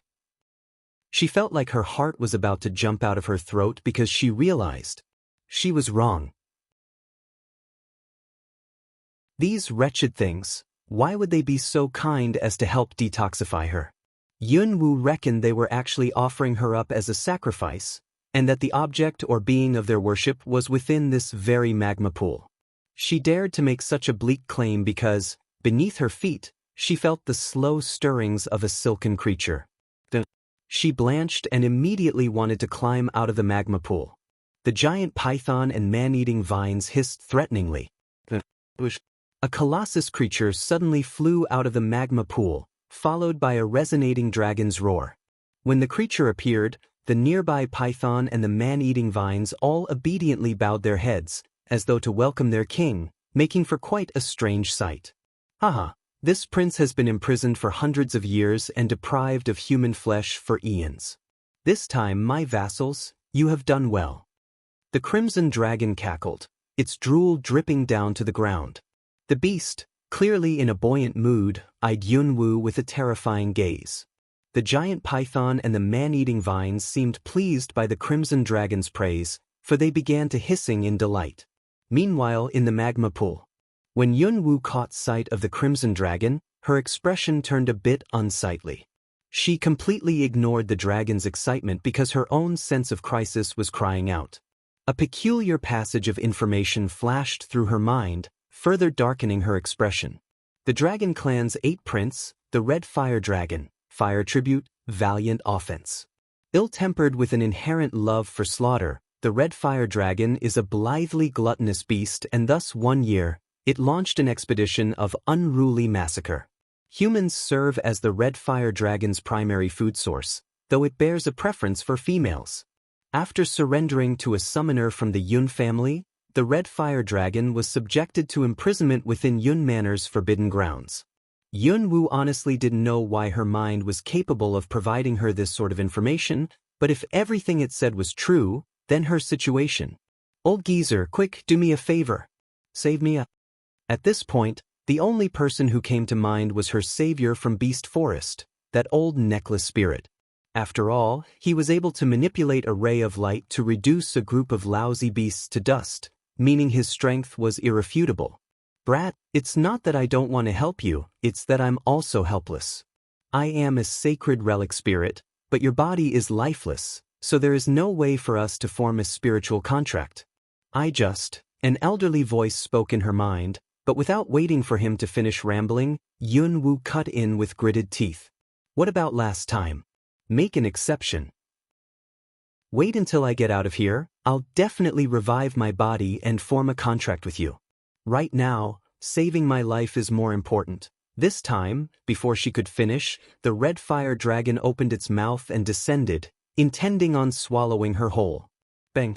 A ray of black light suddenly burst from Yunwu's chest, bringing about an imposing surge of energy that spread through the underground chamber. The Red Fire Dragon's body was immediately knocked aside. Sorcery? What is the relationship between a human like you and the sorceress clan? The dragon's beastly pupils flushed with rage and a roar set off in the chamber. It was as if he had met the murderer of his kin. Quick, into the magma? The elderly voice hurriedly urged. Yunwu wasted no time sucking in a breath and sinking into the magma, upon which a fiery, oppressive sensation assaulted her. It pressed down on her in a way that felt dozens times worse than being in normal water. Fortunately, a faint black light soon shrouded her body and alleviated the pressure. If you don't want to become the red fire dragon snack, then you must quickly locate and procure its dragonfire pearl. It can be used as blackmail. The pearl is in the deepest part of the magma pool. The old spirit sentimentally. Without an ounce of hesitation, Yun-Woo kicked her feet, momentarily resembling a fish as she quickly swam towards the depths of the magma pool. The magma pool was much larger than what she had imagined. Before her eyes was a sea of red.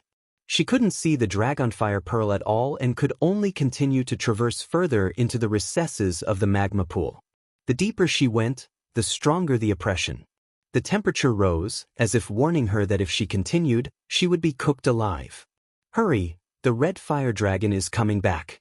Yun-Woo turned her head and could vaguely make out the red fire dragon's roaring form just before it dove into the magma pool. Her heartbeat quickened, and she kicked harder, propelling straight into the magma abyss. At the bottom of the pool, she saw a ball of flame with a white pearl as its core. That should be the dragonfire pearl.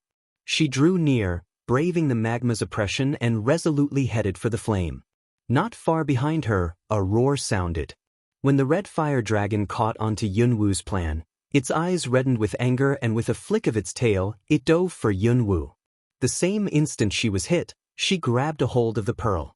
In but a split second, fiery pain enveloped her hands. The charring process was alarmingly quick. She could visibly see the greater part of her hands turn black. The soul-excruciating pain made her feel like both her hands and soul were being incinerated. Nonetheless, she refused to release the pearl because she knew if she did, she would be left utterly defenseless. The red fire dragon brought her to the face of death, but she was unwilling and would rather fight than surrender. Having been sent flying, while her hands were not yet fully crippled by the flames, she exploited the moment of respite to swiftly bring the pearl and its encompassing flame to her lips. "Brat, no matter what, don't," the horrified elderly voice in her mind started, but it was too late. As the palm-sized flame and the dragonfire pearl entered Yun-Woo's mouth, the two entities transformed into magma and burned unbridled down her throat, flowing into her body. Instantly, she felt as though an inferno had descended upon her to consume her very being. Even with her inconceivable resilience, Yun-Woo found it hard to withstand the relentless pain. An anguished cry escaped her throat as the expanse of magma suddenly began to tremble. "Brat?" The elderly voice sounded anxious. The spirit immediately summoned a thick layer of black light to wrap firmly around Yun-Woo's body. He wanted to help her, but alas, he could only relieve the discomfort caused by external flames. Without a contract, it was impossible for him to assist her with sorcerous magic. Moreover, Yun-Woo wasn't aware that the flame she had so impetuously swallowed was the purest form of fire, nurtured by the heavens and earth themselves, Heathfire. That ball of Heathfire contained immeasurable power. If an ordinary person were to touch it with their bare hands, their hands would burn to ashes, to say nothing of swallowing it. In other words, Yun-Woo's actions were nothing short of suicidal. So much pain. The agonized Yun-Woo didn't even dare breathe. She could only firmly clench her teeth, stubbornly holding on to her consciousness, for otherwise, she was afraid she would really be disintegrated to ashes. Her soul and body felt like they were being incinerated, but she refused to yield, repeatedly telling herself, "Just bear it for a bit longer, just a bit longer." Finally, the red fire dragon registered what had happened, which successively caused its pupils shrink in towering anger. It roared, my dragonfire pearl, abominable human, return my dragonfire pearl to me. I'll tear you apart." Bearing dense, almost tangible murderous intent, the beast's ferocious claws struck out fearlessly at the barrier of black light. Bang! The clash of formidable force on both sides resulted in a turbulence, causing a disturbance to Yun-Woo's unstable condition. She spat out a mouthful of black blood, feeling as though the heavens and earth were spinning around her as her body was swiftly knocked into one of the fissures within the magma pool. The red fire dragon released a disgruntled roar, then it revealed its monstrous teeth and charged at her, evidently delirious in its desire to push Yun-Woo out of the fissure and tear her apart to regain its dragonfire pearl. Bang! Bang! Bang! The magma pool shook and quaked. Yun Manor. Old Master Yun anxiously hurried back. Knowing someone had trespassed the forbidden grounds, he was truly enraged, and his booming bellow traveled to every corner of the manor. He was especially angered by the news that his 9th granddaughter had perished within the forbidden grounds. Admittedly, he didn't pay much attention to any of his granddaughters. Even so, they were still, after all, his blood-related kin. All of a sudden, the earth below the manor began to shake. In the sky, the wind and clouds were painted a new eerie color. Within the presence chamber, Old Master Yun was rebuking Lu Qingyue and the other Yun daughters. When they caught sight of the strange phenomenon, they blanched. What is happening? An earthquake? Look outside, the sky is changing colors, so red, just like fire. One after another, astonished exclamations filled the presence chamber. Old Master Yun, Yun Qi, abruptly rose from his seat and hurried out the door to look at the reddening sky. Then, as if something had dawned on him, his expression turned to one of shocked fright. Hurry, invite the 3 elders. They're currently in secluded meditation, but tell them to immediately come to the forbidden grounds. Yun Qi issued a loud command to the surrounding guards before he himself strided towards the forbidden grounds. The 3 elders?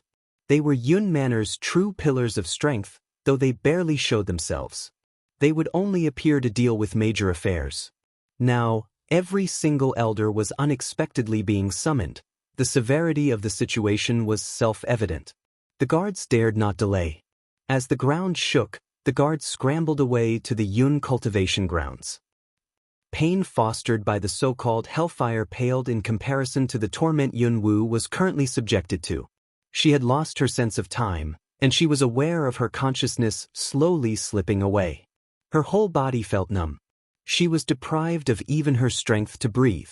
Before the claws of oblivion overtook her mind, the only thing she could do was painstakingly ground her teeth, trying her utmost to keep a sliver of consciousness. By now, only a fragment of her soul remained. The rest had been burned away by the heathfire. Out of nowhere, in the chaos of her mind, a mighty void materialized and sucked in that last fragment of her soul. When Yunwu opened her eyes once more, she was met with a stretch of white fog. Overhead, centered amidst the fog, was a floating white bead. Wasn't that the dragonfire pearl she swallowed? Why was it? Yunwu's eyes widened in confusion. Then, an ear-grating peal rang out, instantly causing her a splitting headache. Her body trembled, and her eyes were momentarily blinded. Around her, the fog methodically dispersed and was replaced by a fiery sea of fire. The sea of fire enveloped her as the dragonfire pearl appeared above her head and began to gyrate. At that moment, Yunwu realized the pain had miraculously disappeared. Origin of Chaos Fire. Those 3 words suddenly flashed in Yunwu's mind, but before she could react, with a whoosh, her consciousness was swept into a queer space. Caught off guard for a brief moment, she quickly recovered and began to survey her surroundings. Through a blanket of white fog, she saw a magnificent palace. When she was able to see clearly the ancient-looking words carved on the palace's grand doors, the words caused her to feel a trace of fear. Pandemonium Palace? The dawn of the world, the beginning of chaos.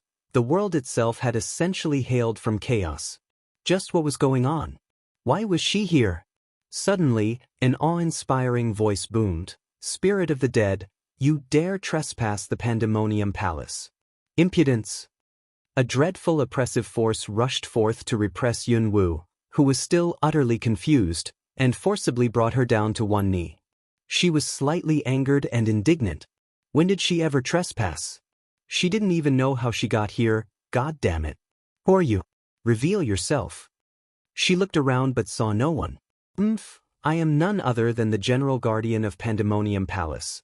That is to say, I am not someone the likes of an audacious rascal like you are worthy of seeing. I suggest you scurry back to wherever you came from before I lose my patience. The oppressive force increased in pressure until it became enough to press her entire body to the ground. Yunwu was instantly enraged. For this General Guardian to want her to kneel was already barely acceptable, but now he wanted her prostrate before him too? That was going too far. She took a breath and clenched her teeth, resisting the oppressive force as she once again stood up straight. You don't push it. Don't think you have the right to harass others just because you're some sort of great general. Even a rabbit, when forced into a corner, can bite. You have but not a wisp of your soul left, yet you dare contend with me? You simply don't know your limits. The awe-inspiring voice manifested a whip from thin air, and it immediately slashed towards Yunwu. Coldness flashed in her eyes. She moved to dodge but was abruptly stunned by the realization that she had been rendered immobile.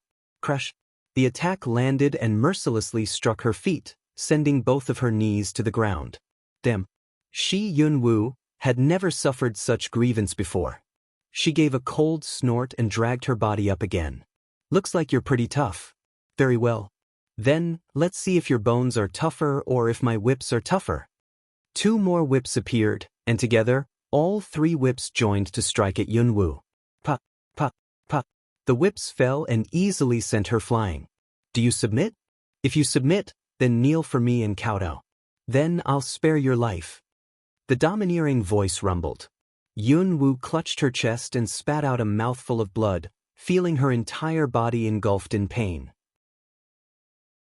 When she heard those words, she lifted her head, faced the empty space, and gave a cold laugh. You little lowlife, what are you laughing about? The voice carried with it a tinge of rage. Me? I'm laughing at you, you desperate son of a bitch. You want someone to kneel before you that badly? Why don't you go erect a steel, gather some puppies, and allow them to worship you day and night? Yet you're here bullying me, a little girl. Why aren't you blushing? Don't you think you've lost 18 generations worth of face already? Yunwu mocked angrily, slowly rising from the ground. An area of the space shook as an aura of rage pervaded the air. Clearly, her words had angered the guardian. What a sharp tongue. Good, very good. It was at that moment, the surrounding fog grew dense and a round of oppressive force charged at Yunwu from all 4 directions. Her expression changed slightly. Heavy pressure, comparable to tens of millions of gold bars, caused her internal organs to feel as though they were being crushed. She collapsed to the ground. How is it? Submit or not? Submit? Submit my ass. She spat. He wanted her to submit? In his dreams. The oppressive force increased once again, and a mouthful of blood sprayed from Yunwu's mouth. At this moment, the space between her brows began to glow with golden light, and soon after, a golden scroll suddenly materialized, floating in midair. The golden scroll fully came to view, whereupon there came a thudding sound, followed by an astonished exclamation, "The Dragon Ascension Scroll? Why do you have the Dragon Ascension Scroll? You even got its approval? Dragon Ascension Scroll?" Yunwu looked at the golden scroll floating before her, feeling great shock in her heart. Before her demise in her previous life, wasn't this the scroll that dog couple had wanted to take from her? In that life, the last mission she had received was to obtain this Dragon Ascension Scroll. According to legend, the Dragon Ascension Scroll contained records of all the events and treasures dating back to the dawn of chaos. The master of this scroll would become the master of the world. The original customer had paid a hefty price for her to snatch the scroll from someone else, but neither she nor that customer would have imagined that that dog couple would betray her and that the scroll would then explode with her body. Could it be that the reason she was able to traverse to this world was due to the Dragon Ascension Scroll? Every time her mind flashed with information, that information was provided by the Dragon Ascension Scroll? Before she could finish sorting out her suspicions, the Dragon Ascension Scroll shone and lifted the oppressive force from her body.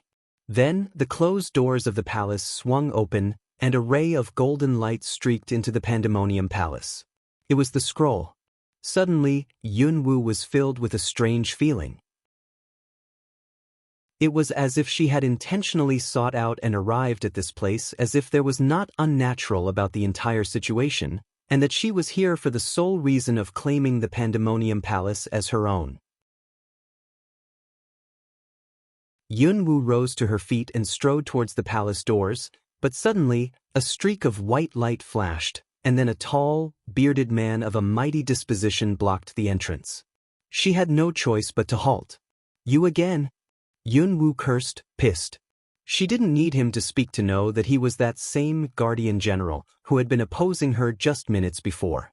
Your body is dead, so even if the Dragon Ascension Scroll has granted you its approval, it's no use. You are still unqualified to enter the Pandemonium Palace. Come back when you've met the requirements. He said in an emotionless voice, but the dignified quality of it was still clear as day. This time, he didn't give Yunwu a chance to refute. He waved his hand, whipping up a strong force and mercilessly swatted her away, putting her under the impression that she was no different from a petty fly. This damn door god, Yunwu swore that once she returned, she would pluck out his beard. She reopened her eyes and winced. Her mind shook, and she swore she was watching 1,000 lifetimes worth of memories flashing before her, bewildering her ability to decipher between true and false, reality and illusion. The knots in her mind unraveled, allowing her to comprehend what had happened. Just then, she had entered her own sea of consciousness. The Dragonfire Pearl and the Ball of Hthfire had initiated the path to the Pandemonium Palace to open, and the Dragon Ascension Scroll had served as a medium. Unfortunately, her dead body had hindered her. Actually, now that she thought about it, she realized how peculiar her situation was. Her body was dead, but why was it that she was still able to function like a living person? She just couldn't figure it out. However, she quickly pushed it out of her mind. There was a more pressing matter at hand. She was pleasantly surprised to discover that the Een poison in her system had been dissolved into nothing, replaced by a round, golden red bead. She opted to test her luck and attempted to guide a thread of flame-like essence into her meridians, where it slowly began to spread before finally settling within her dantian. The golden red bead absorbed the essence and started to glow with golden light. She could distinctly feel the mighty strength of a martial practitioner pulsating through her body and limbs. This caused her to consider the sneaking suspicion that the battle spirit energy contained within the golden red bead was the genuine, authentic form cultivation energy. The essence cycled for a week before Yunwu discovered, to her astonishment, that she had reached the early stage of rank 5. It had taken Lu Qingyue 30 years to reach the 3rd rank. Feeling jubilant, Yunwu continued to cycle the essence, again and again, week after week. Alas, rank 5 seemed to be her current limit. Within the vast expanse of magma, waves of black light dissipated to reveal a figure. The figure climbed out of a fissure and quickly swam up in upward strokes. But Yunwu's head broke the surface of the magma pool. She sprang up and landed next to it. For the first time in this life, her body felt unspeakably light and energetic, beyond comfortable as she inhaled deeply through her nose.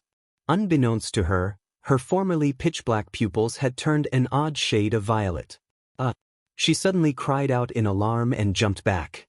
The red fire dragon was lying beside the magma pool, its bestial eyes staring at her with murderous rage. "Human, you've finally come out. I've been waiting for you." Waiting for her? She suddenly remembered that she ate its Dragonfire Pearl. Yunwu cast a furtive glance at the surrounding man-eating vibes and the giant python, vaguely wondering if it was possible for her to defeat them now. She was completely unsure. Moreover, she still had the red fire dragon to deal with. Seeing the dragon's enraged state, she chuckled and hurriedly opened her mouth to gush. "Brother dragon, please cease your anger. I braved hell and came out of there alive because I wanted us to have an opportunity to talk, you know? Anything can be resolved by talking, right? I'll rip you to shreds. The best conversation is for you to spit my Dragonfire Pearl back up." The red fire dragon rose, flashing its fangs and claws at her. Yunwu furrowed her brows. "Even if you tore me to shreds, it's no use. The truth is, I've already digested your Dragonfire Pearl." She glanced at the entranceway. If she went all out and charged towards it, would she be able to escape? The answer arrived soon enough. The red fire dragon raised its head and spat out a ball of flame, promptly sealing off her only portal of escape. "Since you digested my Dragonfire Pearl, I'll digest you. Your life is mine." The red fire dragon roared angrily and swiped its claws at Yunwu. Unable to retreat, she hollered, "Old man, save me." A ray of black light shot from her chest. Bang! The two forces clashed. Releasing a roar of pain, the red fire dragon was once again knocked back. "Brat, you'll have to resolve this yourself. I've already assisted you enough. If I go on like this, I'll end up evoking heaven's wrath." In her mind, the elderly voice said helplessly. Yunwu couldn't help but get distracted by his words. Heaven's wrath? That's serious? All things are bound by certain sets of rules, and the consequences of breaking them are unthinkable. Brat, you were able to swallow the Dragonfire Pearl and the Huthfire without evoking any serious repercussions. That means you are quite fortuitous, but your body has fallen, yet you are still alive. This violates the natural laws. If you manage to escape this place, remember, first and foremost, you must find a way to resurrect your body. Otherwise, even I would not be able to predict the severity of your consequences. Those words turned the corners of Yunwu's lips down. However, before she could brood on it further, the red fire dragon came charging at her again, its angry roars bouncing off the four walls of the underground palace. Human? Yunwu's expression immediately turned solemn as she watched the dragon draw near. Her eyes flashed when she sprung into the air, and her body abruptly twisted to execute a rapid flip, which successfully landed her on the unsuspecting dragon's neck. A beam of aggressive reddish-violet light shot from her dantian and enveloped her fist. She delivered a violent blow to the dragon's head. A pained roar. The maddened beast slammed its colossal body onto the ground and began to roll around wildly, trying to throw Yunwu off its neck. Abominable human, this prince will tear you into 1,000 pieces. Yunwu narrowed her cold eyes and grasped one of the dragon's horns tightly in one hand while pummeling his head with the other. She thundered, "I'm abominable? You're the one who's abominable. I genuinely wanted to have a conversation and resolve this peacefully, but you were unwilling and left me with no choice but to use force. You'd better cooperate or else I'll smash your family jewels." In her past life, she remembered watching a drama about a deity named Neza, who stormed into the Dragon King's palace and forcibly shattered the third Dragon Prince's family jewels. Right now, she fully intended on reenacting the scene. Strangely enough, the thought of it excited her. The red fire dragon turned out to be a fairly ruthless character. Since it couldn't throw her off by rolling, it rose and opted for slamming itself against the wall, determined to mash her into meat paste. This kind of brutality was actually quite to her liking. She activated the defensive ability that came with breaking through to the level of a rank 2 practitioner and stubbornly held fast to the horn. Her blows rained down on the dragon's head, each strike stronger than the last. Between the two of us, I'd like to see who's more ruthless. Bang, bang, bang. The underground palace trembled with the enormous red fire dragon's assault on the wall, the impact ferocious enough to shake mountains while the dragon roared unceasingly. The underground palace had become the arena for the human and dragon's deathmatch. One by one, the man-eating vines and giant python quickly slid away, for fear of getting caught in a misfortunate tragedy. Above the ground, over 20 days ago, the earthquake that struck the manor ceased. The manor's inhabitants, who originally thought they had safely weathered through the disaster, were frightened to discover the ground shaking once more, and this time, the infuriated roar of a dragon rang out from within the forbidden grounds. The guards who were responsible for surveilling the forbidden grounds paled and almost fell to the ground in fear. A guard shouted, his voice quivering, "The demonic dragon is jostling again.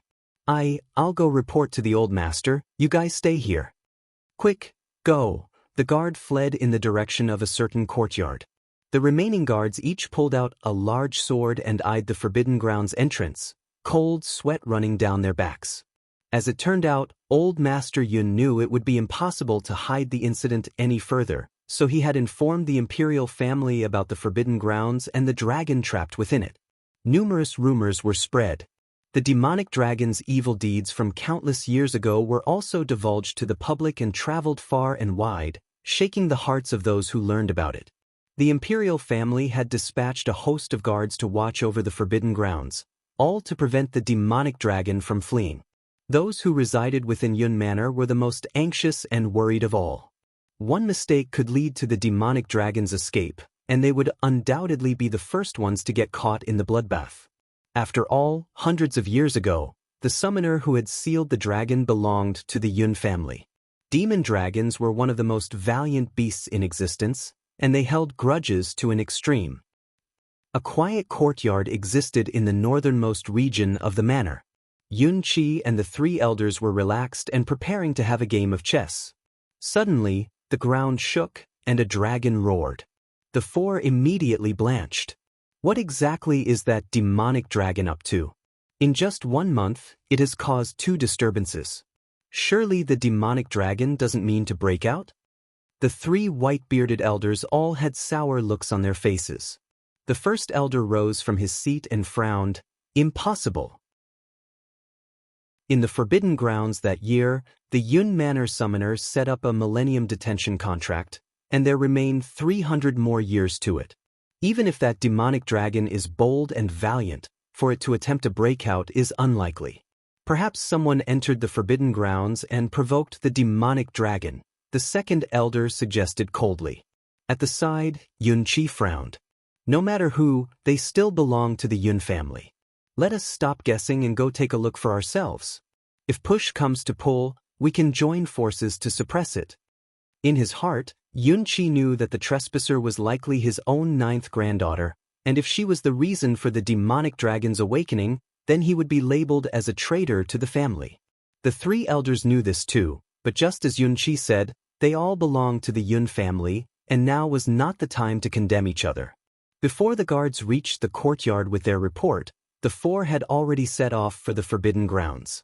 The massive guards waiting outside of the manor also swarmed in. Those inside were oblivious to the situation outside, and those outside were just as oblivious to the situation inside. Bang! Another forceful collision. Finally, the enormous dragon's body fell from the air. Its wings looked as though they were merely fluttering. Yun Wu's condition was not much better, her clothes were in tatters, and some fresh wounds were dripping with blood. Not to mention, this was her state even with the defensive ability protecting her. By comparison, in terms of injuries, the dragon was actually in a much more advantageous position, since its scales were on par with a set of invulnerable armor. At most, the impact of slamming against the wall numerous times had left a few red marks. Ironically, it had knocked itself into confusion, which was the reason for its cessation. Yun Wu gasped for air. Likewise, she had lost the strength to continue punching. Nonetheless, she kept her grip on the dragon's neck fur and panted, "Let's take a break, I need to catch my breath." I've never met a human as difficult as you before. The red fire dragon gnashed its teeth. She smiled and laughed at its words. "I'll have to thank you for your praise. However, I've never met a dragon as ruthless as you before either. I appreciate that." Actually, in both lives, she had only ever met this one dragon. The red fire dragon snorted, but its mood had improved a bit. I don't care for your appreciation. Don't think I'll let you off just because you said a few flattering words. The dragon's change of self-address from "this prince" to "I" also gave away its change in attitude. Yun Wu didn't mind its haughty response. She asked curiously, "Seriously though, brother dragon, why are you locked up in this place? From what I see, you're mighty and formidable, so how come this little basement is able to confine you?" Even though the Dragon Ascension Scroll had informed her that the dragon was sealed up by a summoner belonging to the manor, she didn't quite understand the strength of summoners. How was the Yun summoner able to imprison the red fire dragon for so long? At the mention of the summoner, the beast's anger rose again. If it weren't for that loathsome Yun Tianxia's petty schemes, how could I have been tricked into this place? That loathsome Yun Tianxia, when I get out of here, he'll be the first one I shred and devour. The amount of wrath it felt could practically be heard in the grating of its fangs. Alas, after so long, the red fire dragon's target had probably already died and disintegrated into ashes. Why wait for that day to come, huh? Why not just charge out today? Yun Wu continued to prod cautiously. The red fire dragon's eyes burned with anger. Its words startled her. "You think I don't want to charge out of here? That Yun Tianxian used a millennium contract spell to bind me to this underground palace. Even if I managed to reduce this place to shambles, I would still have to wait out the full 1,000 years. A millennium contract? Was that the strength of a summoner? Her acquired memories had told her that summoners were now figures of legend. This was because hundreds of years had already passed without a single summoner appearing on the continent. Therefore, quite a few believed that summoners were only legendary figures now. Despite that, on this day, Yun Wu felt itchy fervor in her heart, along with yearning. If I can become a summoner, Just as that aspiration crossed her mind, an elderly voice spoke. Brat, it's not impossible for you to become a summoner, but the prerequisite is that your body. Are you saying that as long as I can revive my body, I can become a summoner? She inquired, her heart beating faster as her eyes brightened. I didn't say it's guaranteed, just that there's a possibility. If there's a possibility, then it's possible, and if it's possible, then it's guaranteed. Even if it was impossible, she would make it possible. But first, she needed to get out of the underground palace. She was struck by a sudden burst of inspiration. She stretched out her hand and knocked the red fire dragon on the head. Hey, brother dragon. If I manage to get you out of here, how will you repay me? You can get me out of here? The dragon's head lifted, but of course, it was incapable of seeing Yun Wu, as she was seated directly atop its head. The dragon chuckled, little girl, it's not that I'm looking down on you, but you aren't even enough to fill the crevices between my teeth, and yet you want to break me out? Don't kid. You don't need to know if I can do it or not, you just need to answer. Do you want to leave this place? Yun Wu asked, knocking the dragon's head again. The red fire dragon turned its head, its voice full of dissatisfaction. Of course I do, who would want to stay in this hellhole? She immediately smiled, then let me out. Let you out? The red fire dragon widened its eyes. Its gloomy voice rumbled, and Yun Wu raised her hand to once again cuff it on its head. I'll say, why are you so stubborn? You've said it yourself, I'm not even enough to fill the crevices between your teeth, so why don't you just let me go? If you don't let me go, how will I be able to become a summoner and come back to rescue you? The dragon roared angrily. You human, do you think I'm stupid? If I let you go, would you still return? You swallowed my dragon fire pearl, and you think I'll let you go? Yun Wu's face sunk, and she forcibly smacked the dragon. You're not a stupid dragon, you're clearly a slow-witted one. Why do you think I was able to survive after consuming your dragon fire pearl? Why do you think I'm able to use sorceress magic? Why do you think I'm able to sit on you and fight you? If I didn't have the ability, why would I be here bantering with you? She ended her words with yet another smack. The red fire dragon flew into a fit of rage and turned over on its back. If you keep hitting my head, I'll eat you up. Its threat was unceremoniously dismissed by Yun Wu, who clenched her open palm into a fist and smashed it down heavily as she retorted sharply, Then do you believe me when I say that this little miss will beat you until you see stars? Me? What about me? You're just a dim-witted dragon who knew only to grow a long body and neglected your brain. No wonder you've been trapped here for hundreds of years. If you want to remain confined in here, then go ahead and continue squabbling. If you want to escape, then let me out now so I can become a summoner sooner, then I'll come back to disperse the spell and restore your freedom. Maybe it was due to her air of overbearing confidence, or perhaps it was the prospects contained within her words. Nonetheless, the dragon was moved, and anticipation revved up its bestial heart. The red fire dragon, though still skeptical, paused. You're saying all that yourself, but who's to say you're reliable? I swear by my title as a forthcoming summoner that I will return to free you from this underground palace. You should know that summoners never go back on their words. Frankly, she was just bullshitting, but she actually wasn't wrong. For a summoner to swear anything by their revered title was equivalent to them signing a sworn contract. If the summoner failed to fulfill the promise, then they would experience terrible backlash. Once the promise was made, it would be impossible to go back on it. Therefore, summoners were generally extremely vigilant about making promises.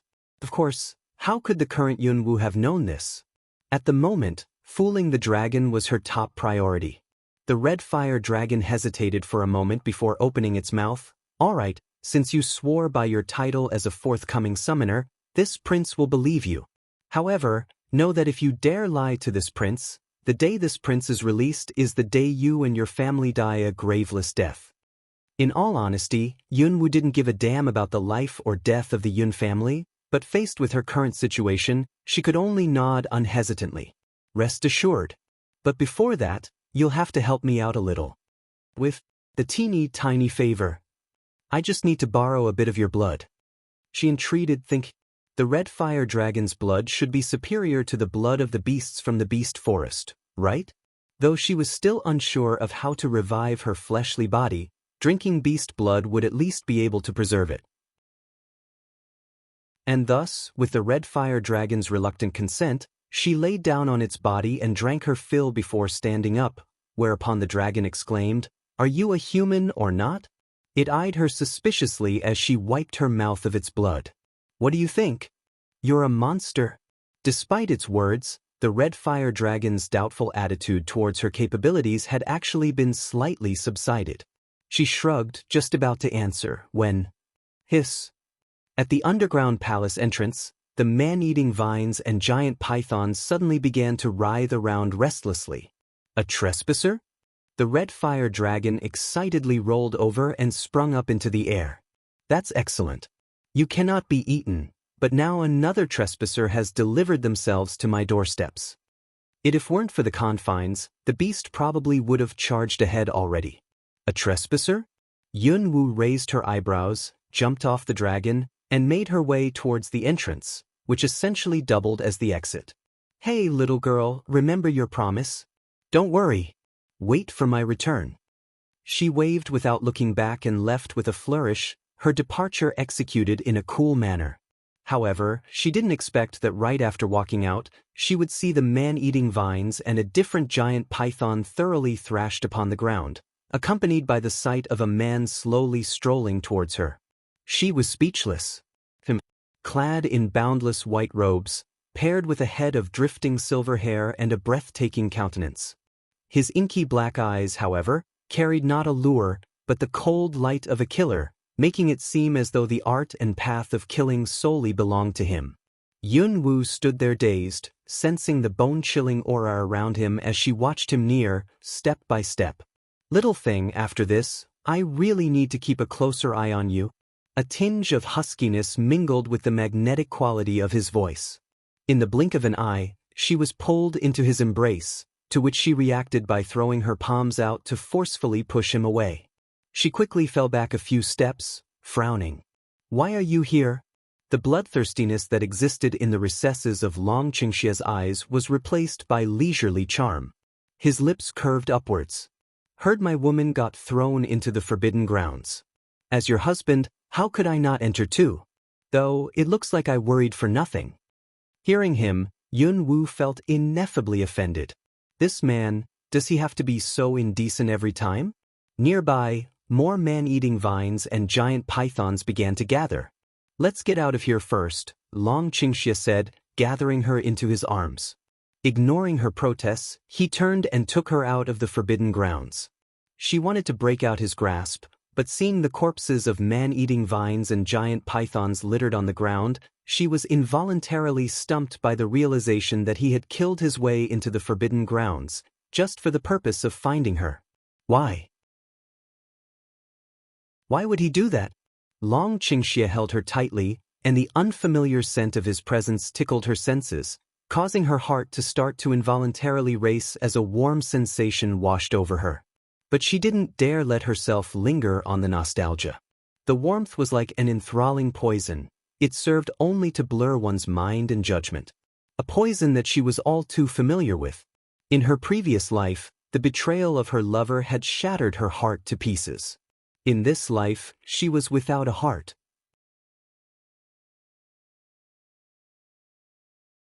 Long Qingxia carried Yunwoo through the underground palace, which turned out to be something like a labyrinth, weaving in and out of the dark passageways until the familiar entranceway came into sight, and that was when she noticed just how familiar the man seemed with the underground palace. You've been here before? She tilted her head and asked him suspiciously, to which he laughed charmingly and shrugged. Nope, but I was able to familiarize myself with the paths after I wandered around in here for a few days. Wandered around in here for a few days? She turned her head sideways and sized him up. Then suddenly, out of the corner of her eye, she spotted a small wooden box. It was the very box she had wrestled away from Wu Gang that one day. Yun Wu threw off Long Qingxia's arms and made her way towards the box, picked it up, and walked back. He glanced at it and inquired curiously, "What's that?" Though when his gaze swept over the peculiar patterns on the box, she was able to catch the conspicuous glint in his eyes. "Not sure. It belongs to Wu Gang. I thought it looked unpleasant, so I snatched it," she explained vaguely. After seeing her reach out to open the box, only to find it locked from the inside, Long Qingxia took it for inspection. The structure of this wooden box is one that requires a special key to unlock, though the mauve wood it was carved from is quite rare in itself. In Zhou dynasty as a whole, I'm afraid only a few exceptional figures of the imperial family would have access to mauve wood. "Looks like this Wu Gang is rather extraordinary," he remarked, handing the box back. "The imperial family?" Yun Wu furrowed her brows and thought back to Lu Qingyue, who had been both parts frantic and desperate in her attempts to reclaim the seemingly ordinary box. But it made no sense, for Lu Qingyue resided perennially within the manor and hardly ever stepped out to attend imperial banquets, and the sort even if she did, the public setting would make it hard for her to develop a relationship with anyone from the imperial family. Could be that Lu Qingyue had someone standing behind her. Someone who bore designs to control the Yun manor through her? And perhaps Yun Wu's poisoner wasn't Lu Qingyue, but the person behind Lu Qingyue? If that was the case, then why would that person take the pains to spend over 10 years in hiding, opting to slowly spread poison throughout her body rather than just directly killing her? Moreover, she was nothing more than the daughter of a neglected concubine, so why the fuss? However, regardless of the reason and the accuracy of Yun Wu's speculations, the matter was undeniably a complicated one. "Got silver needles or anything similar?" She lifted her eyes and glanced at Long Qingxia. She wanted silver needles? He arched an eyebrow but refrained from asking questions as he manifested a thin needle on the palm of his hand. "I've only got this. Take a look and see if it's acceptable." "Acceptable?" The corners of her lips tilted up slightly. She took the needle and pushed it into the opening of the box's inner lock. A special key? As far as she was concerned, the lock was child's play at best. In her past life, she had grown up learning a myriad of skills. She was capable of working out Germany's most preeminent and elaborate anti-explosion lock within a mere 10 minutes, let alone this measly inner lock. 10 seconds. A faint click could be heard, and the inner lock cracked open, causing Long Qingxia's eyebrows to rise. His eyes shone as he peered into Yun Wu's unfathomable eyes, and his lips curved into a smile. "Who would have expected a little pipsqueak like you to have that up your sleeve? You've really surprised your husband." Yun Wu frowned and shot him a displeased look. "Stop calling yourself my husband all the time. You might not feel embarrassed, but I feel like I'm being disgraced." "Disgraced?" He was stunned. "Look at yourself, your age makes it that I should be calling you uncle?" She mocked with distaste, though in reality, despite her current body being that of a 15-year-old adolescence, she had lived till 28 in her past life. With just a glance, she could tell that the man before her was younger than what she had been. He appeared 25 at most, but in any case, she just wanted to stop him from self-proclaiming himself as her husband and taking advantage of her. The main reason, however, was because she felt that this man was much too dangerous. His eyes flashed darkly, and then he gave an alluring laugh. "Little pipsqueak, so you dislike your husband being older? But don't you know that in Shenzhou continent, breaking through the 9 practitioner ranks to master practitioner would enable a 100-year surplus to one's lifespan, and that breaking through from master practitioner to martial sage would add 300? An exalted sage would receive 500 more years. Although your husband is 25 this year, it wouldn't be hard for me to break through and become a master practitioner. Little pipsqueak, your husband hasn't even started to pick at you yet, but you, on the other hand, you're already planning to abandon me?" At the age of 25, he had reached the peak of rank 8 and was only a step away from rank 9. One could only imagine how astonishing his innate talent was. Unfortunately, an outsider like Yunwu was wholly ignorant of the so-called innate talent of Shenzhou continent. Still, she was a bit surprised by the news that longevity could be extended. In her mind, most people lived within the range of 70 to 80 years, and few were able to live beyond 100. It had never crossed her mind that in Shenzhou continent, cultivation could prolong one's life. Didn't that mean as long as one kept cultivating, they could keep living? Yunwu was not yet aware of the fact that the further along one gets on their cultivation path, the more difficult it becomes. The later stages would require one to experience great fortune before a breakthrough could be made. As the matter of fact, countless practitioners would find themselves stuck at one bottleneck for their entire lifetime, unable to break through. Few would be able to follow Yunwu's line of thought. After all, if her reasoning were the case, then wouldn't Shenzhou continent have become a land of immortals already? She pursed her lips and gave Long Qingxie a contemptuous look. I don't feel like talking to you any longer, so just keep your mouth clean. With that said, she completely ignored him and turned her attention to the box. It opened to reveal nothing but a sheepskin parchment that was flattened beneath a block of translucent jade, and a totem. No words were visible on the latter. She reached out to grab the block of jade, but a larger hand beat her to it. Yunwu scowled and snapped her head up, just about to say something, but the man's icy-cold countenance caused whatever she intended to say to die in her throat. This expression of his was a first. You recognize this, she stated. It wasn't a question. Pushing down the turmoil in his heart, Long Qingxie unfurled his fingers to reveal the character that had appeared when a light was shone through the jade. Meaning? Yunwu knit her brows. An exclusive jade talisman of the sorceress clan was the relatively cold answer. Sorceress clan? She couldn't help but think of her necklace. It seemed to be a sacred relic of the sorceress clan. What is this about? First, it's the imperial family, then it's the sorceress clan. Does this have anything to do with me? Long Qingxie stealthily concealed the chill in his eyes and stretched out a hand to retrieve the sheepskin parchment, but as he examined it, his expression changed again, albeit only slightly. Nonetheless, anything that was capable of making his expression fall was surely beyond ordinary. With an eyebrow raised, she asked, "What's that? Is it something related to the sorceress clan again?" Judging from his reactions, she reckoned he had some grievances against the sorceress clan. Otherwise, his devilish composure wouldn't have been shaken. This one has nothing to do with the sorceress clan, but rather, your future. He cast her an ominous look. Related to her future? What is it? Let me see. Curiously, she accepted the small sheepskin parchment and swept her gaze over it, quickly picking up on the eccentric nature of the character. She couldn't understand it fully, but the lower portion of the character displayed an incomplete map. A portion of a map? She lifted her attention and asked with uncertainty.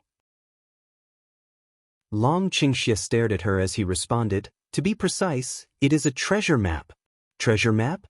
She looked over the sheepskin parchment a few more times, shrugged, and said indifferently, "Even if it's a treasure map, what of it? What does it have to do with my future?" Based on previous experience, she knew that although a treasure map sounded exciting, once its existence became known, a reign of terror and bloodbath would follow. Therefore, she truly didn't have any interest in braving the weather to find whatever treasure the map promised. Wealth was something that came and went. However, if she knew that the treasures mentioned on the map weren't just pearls and gold, she wouldn't have disregarded it. When Long Qingxie heard her words, he chuckled affectionately and rubbed her head. "In this world, I'm afraid only a little pipsqueak like you would be this disdainful of riches. But if I'm not wrong, then this is a fragment of the legendary Summoner Temple's treasure map." Summoner Temple? What's that? A crease appeared between her brows. Long Qingxie smiled mysteriously. It is said that the Summoner Temple is where summoners converge after they transcend to immortality. Unfortunately, throughout the endless years, summoners have begun to decline, and the Summoner Temple was closed. At this point, he paused and then continued. However, immortal might remains within the Summoner Temple, left behind by the several summoners of the olden days. If one succeeds in entering and inheriting the power of immortal might, then one would be able to reach the sky in a single bound, become a successor, and seize the terrifying strength capable of obliterating an entire kingdom. Obliterating an entire kingdom? No matter how reserved and calm she was, Yunwu could not resist the tremor of fear that thrilled through her heart. As long as she inherited immortal might and became the successor of summoners, she could obtain that astonishing level of power? Wasn't that equivalent to having an enormous meat pie fall from the sky? When the news spread, no one in Shenzhou continent would be able to contain their elation and craze. Seeing Yunwu's slightly shocked expression, Long Qingxia smiled gently and rubbed her head again, continuing, "This is merely one fragment out of 12 though, so only assembling all 12 fragments would cause the summoner temple to reveal itself." 12 fragments? She regained her composure and frowned as she inspected the sheepskin parchment. She was extremely moved by the prospects of the map, but she was nonetheless aware that she was holding a hot potato, especially since housekeeper Wu and Lu Qingyue both knew she was in possession of it. If they learned that she was still alive, she would most likely fall into peril before she could even get the chance to grow stronger. Thus, after she got out, she would have to kill them first. "What is it you're thinking about, little pipsqueak, that's making your killing intent escalate so much?" The murderous intent in her eyes did not escape Long Qingxia's notice, and that only served to further delight him. "Vin, so has anyone been scared away by the age gap yet? I don't know how I feel about the age gap." She sees him as 3 years younger, but he sees her as 10 years younger, and people can live till their hundreds. "I think I'm fine with that. It's not as weird as if the MC was only mentioned to be 10 years younger or something." After checking the following chapters, I will say, the word count for this novel will be doubled from now on. I thought the length of this chapter was a one-time thing, but as it turns out, it's not. Prior to this chapter, the average chapter length in Chinese characters was 1.7K, and this chapter and the rest will be around 3.5K. Here's a little comparison for my Xianxia readers. ISSH has the same average, and CD has a few hundred more.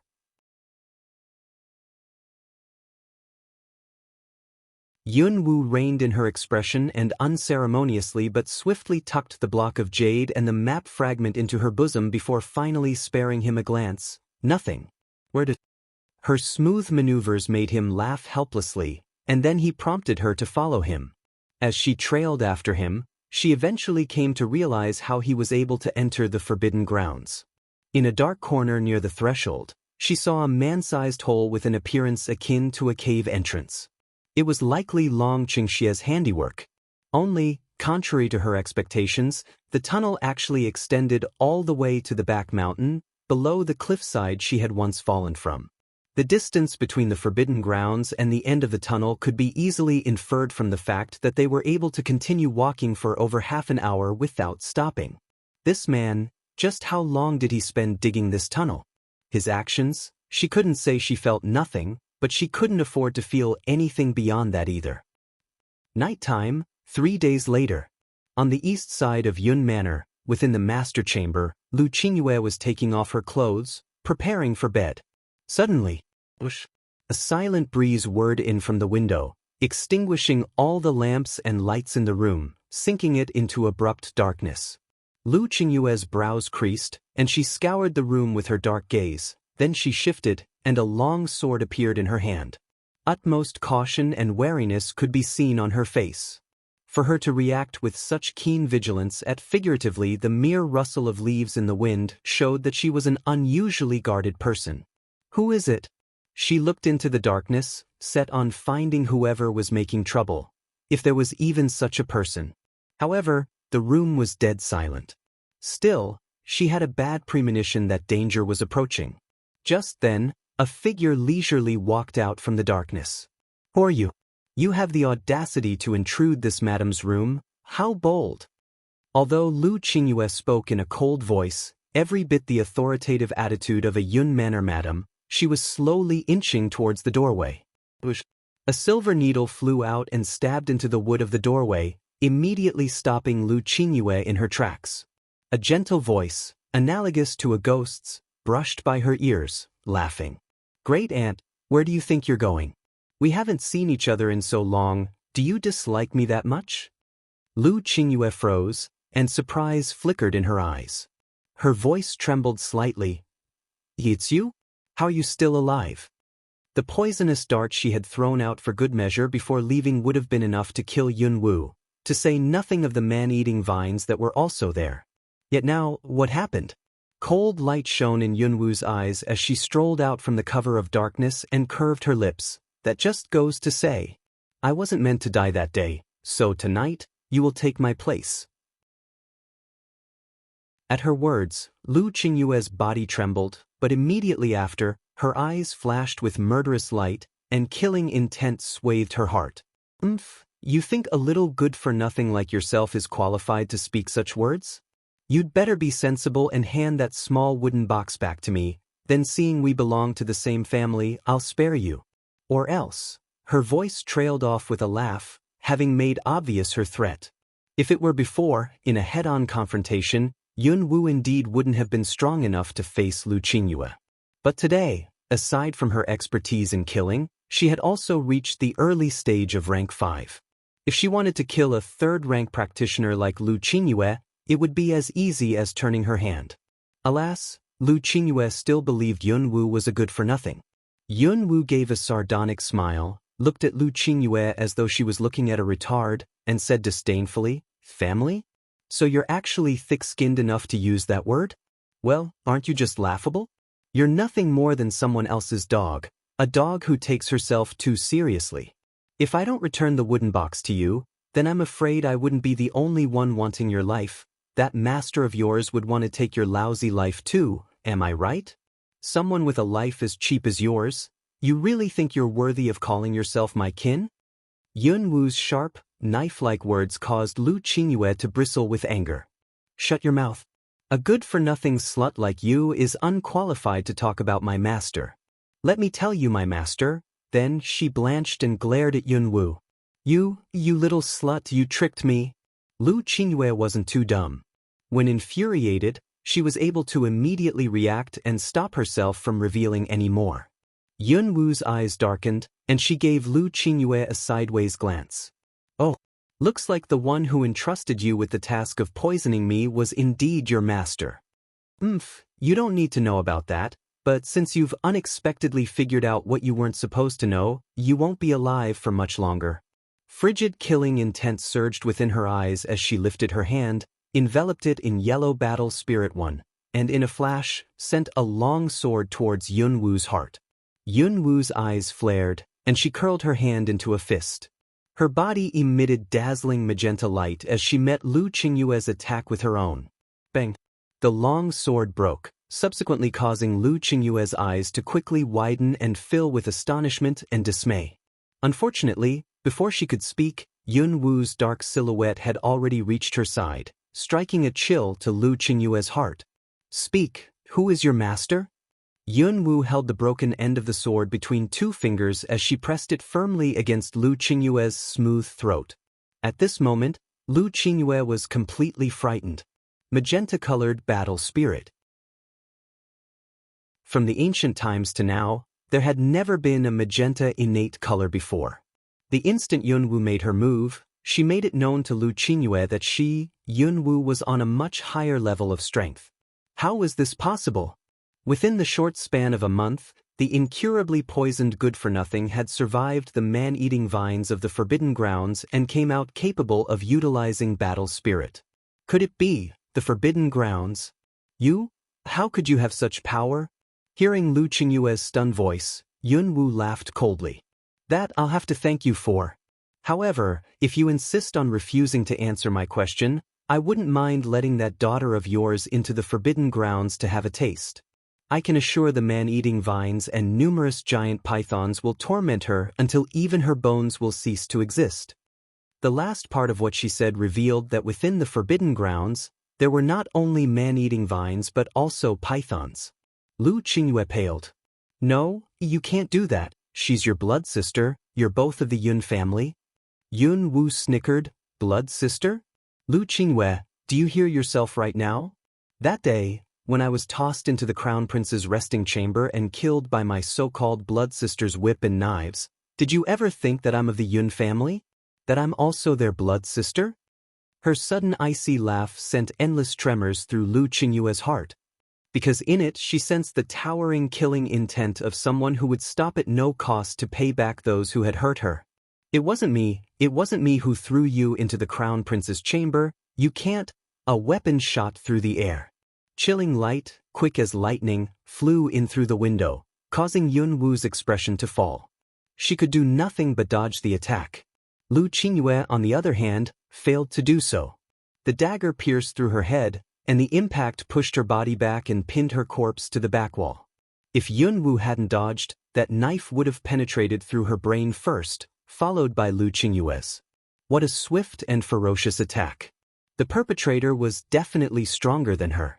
She flipped her hand over and manifested 3 needles, each coated with highly toxic poison, and sent them in the direction of the attack. No movements. That person left already? She wasn't sure, but she was able to confirm one thing. Lu Qingyue wasn't the only one in the manor who wanted her life. In the end, just how many people were hidden within the general manor of the Yun family, and how many secrets did it hold? Yun Wu glanced at Lu Qingyue, who had her eyes open till death. There was no trace of compassion in Yun Wu's bottomless orbs. Instead, her lips lifted into a bloodthirsty sneer. Even if that person hadn't intervened, I would have killed her anyway. Looking at the situation now, the matter with the wooden box could no longer be concealed. In that case, Yun Wu would like to see just who was hiding behind the scenes, wanting to end her life. One day, she would tear everything up by its roots. The next morning, a scream suddenly sounded from the east wing of the manor. Before long, a panic-stricken figure emerged from the master chamber, her face blanched with terror. "Third miss, what's wrong?" The guards hurriedly rushed into the courtyard, but upon seeing Yun Lingxue too holding a blood-stained knife, dragging her blood-soaked attire against the ground as she crawled out of the doorway, the guards all froze in place. "What's the matter? Why is it so noisy this early in the morning?" Fifth Madam Lu Qinxue III, who was located nearby, rushed into the courtyard and saw the blood-stained Yun Lingxue. Lu Qinshue's expression flickered, and she sounded concerned as she asked, "Lingxue, what happened to you?" It seemed as though Yun Lingxue had gone through something terrifying. Her eyes were dull, and her body trembled. "No, it wasn't me I didn't kill." All of a sudden, an alarmed voice cried out, "Fifth Madam, look!" Everyone present looked over, and they all gasped. They saw Lu Qingyue's corpse hanging inside the master chamber, her 2 eyes wide open, staring at them in a way that suggested she had died a grievous death. "The head madam is dead." Nobody knew who said it, but once the words were out, the scene erupted into chaos and fear. The guards quickly ran out of the room and went straight for old Master Yun's meditation terrace. Meditation terrace. Flustered footsteps could be heard approaching from afar. Yun Qi's eyebrows knit together. He had given instructions, making it clear that unless something big happened, nobody was allowed to interrupt his meditation. Yet so early in the morning, footsteps seemed to be getting louder and louder, and he even heard a frantic cry.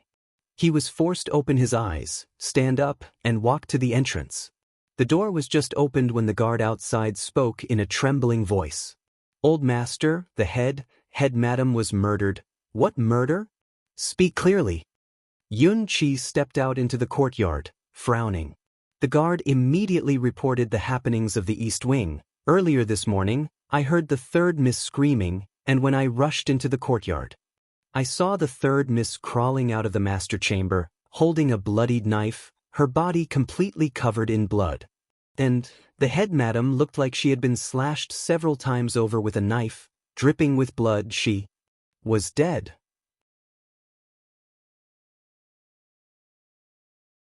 The situation seemed to be suggesting that the third miss had killed her own mother.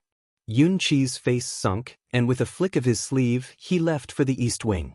He absolutely refused to believe that his granddaughter had committed matricide. When he arrived, he saw that the entire East Wing courtyard was packed with numerous madams and misses. "Father! Grandpa!" Respectful greetings rang out. Yun Qi waved his hand impatiently and asked furiously, "What are you all gathered here for? Scurry back to your respective courtyards." Under his command, the crowd dejectedly dispersed, leaving a few guards to follow him deeper into the courtyard. Lu Qinshui caught sight of his arrival, and her eyes abruptly misted over. "Father, eldest sister, she." He knit his brows and swung his gaze over to the nearby servants. "What are you all still dazing about for? Go help the third miss up." "Yes, old master." Yun Qi stepped into Lu Qingyue's room. He did a simple sweep of the room and then raised his hand, upon which a small knife suddenly flew out from its hideout within a wall and landed on his palm. The instant he retrieved the knife and saw the deep indents on the wall, his eyes darkened, and he spun around. His face was one of incomparable rage as he looked around the courtyard. "Immediately tell Wu Gang to seal off Yun Manor. Without my permission, no one is allowed to enter or leave. The owner of this knife must be found. Since that person dares to commit murder right under my nose, once I find out who it is, that person will be torn to shreds." His furious bellow immediately made it perfectly clear that the murderer was someone else and that the third miss had been made their scapegoat. In all honesty, Old Man Yun was truly too sharp. A mere glance was enough for him to determine the real nature of Lu Qingyue's death and conclude that the murderer had tried to utilize a scapegoat. On the mountain peak behind General Manor. At this time, a small figure could be seen lounging. From her position, Yun Wu could vaguely make out what was happening within the manor.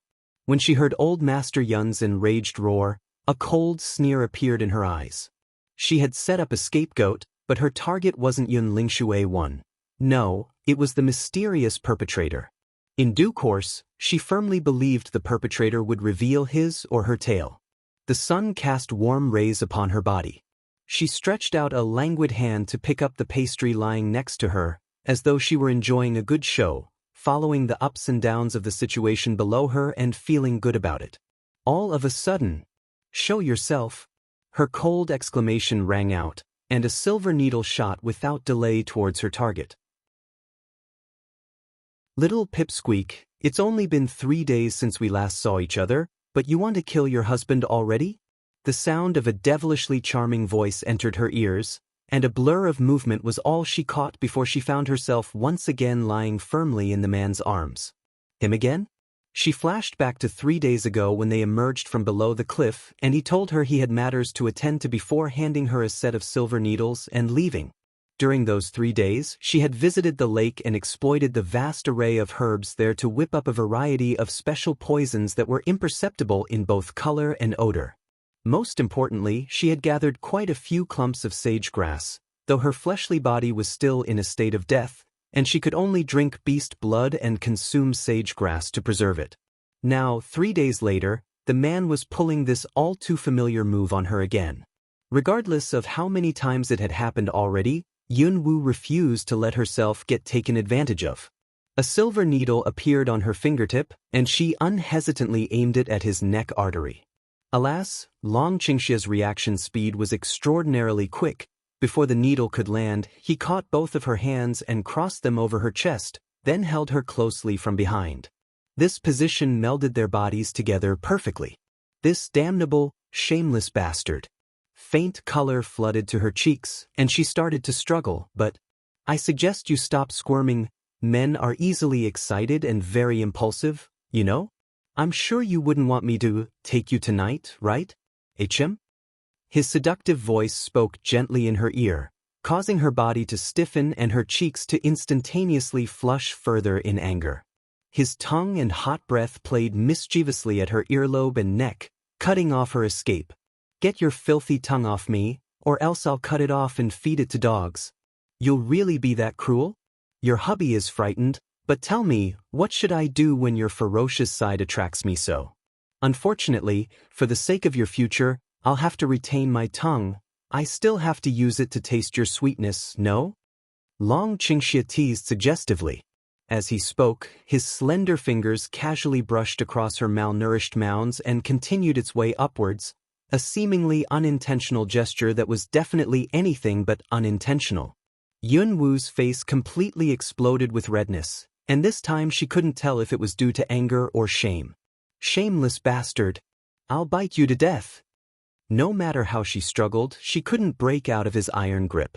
She felt so frustrated that she let out a thunderous yell of rage and bared her teeth, ducking her head to bite the wandering finger of the man in question. If she couldn't beat him, she'll bite off one of his fingers and treat it as a meal. However, when the scent of blood pervaded her senses, a drowsy feeling suddenly came over her. Heart sinking, she remembered something about this man's blood and realized she had once again fallen into his trap. This realization was especially jarring when she saw him lean down right before she lost consciousness and, just like that time in the forest, descend on her red lips. Night approached. Within the back mountain, inside the wooden hut, Yun-woo woke up from an unusually pleasant dream. She couldn't remember when the last time she had slept this peacefully was, and her limbs arched in a subconscious stretch. Suddenly, her body shook, her head lowered, and then her entire body froze. Where were her clothes? But that damnable Long Qingxie. What's wrong? You've just woken up, but you already look like you want to eat someone. Were you thinking of your husband? A devilish voice, carrying with it a smile, spoke without warning. Yun-woo's pupils contracted. The man who was sitting on her worn-out stool looked at her with a wicked smile, though his gaze was blazing hot. The first thing she did was grab the old porcelain pillow on her bed and fling it at the man. Long Qingxie merely leaned slightly to the side, and the pillow flew past him to shatter on the floor. You're still so angry. Looks like your husband didn't work hard enough today to relieve you of your anger. He watched her dress as he spoke, his words incomparably ambiguous. Yun-woo felt a burst of furious gloominess. She wasn't an ignorant girl and knew that if he really had done something to her, she would have sensed it. He just had an infuriatingly filthy mouth. Back in the forest, I remember saying that if I ever see you again, I would take your life. Now fully dressed, her dark gaze swept over him coldly, at which he raised an eyebrow, smirked, and conveniently opened his arms, saying, "We've seen each other 3 times since then, but if you like it, then come. I'll gift my life to you." Seeing his inappropriate behavior again, she inwardly clenched her teeth. With his questionable intentions, who would believe he'd really give his life to her? She reckoned the instant she got near, she would become a wolf entering the mouth of a tiger 3. Alright, that's enough. What do you want? Tell me straight up, don't beat around the bush or start spewing bullshit. She couldn't be bothered to play tricks with him, so she simply leaned against her bedside and glanced at him. Long Qingxie seemed to sober up too. He pulled another worn-out stool to his side and beckoned her, "Come and sit. There's no need. This hut is small enough that I can hear whatever you want to say from here. Come here." The ever-present smile that he usually kept on his face actually faded, and he eyed her with a seemingly chilly gaze, which admittedly succeeded in intimidating her to a small extent. Eyebrows furrowed, she drew near and intended to first reach out and pull the stool away so she can keep a certain distance from him, but just as she stretched out her hand, it was captured by Long Qingxie's larger one. One corner of his lips quirked upwards, and he gave a sharp tug. She tumbled into his chest. As her face sunk, he then smoothly pulled her to sit on the stool next to him. "Be good, this time I won't kid with you," was spoken in a coaxing tone, as though he were talking to a troublemaking child. Despite saying he wouldn't do anything, his wandering hand was on her small, delicate one, touching and pinching.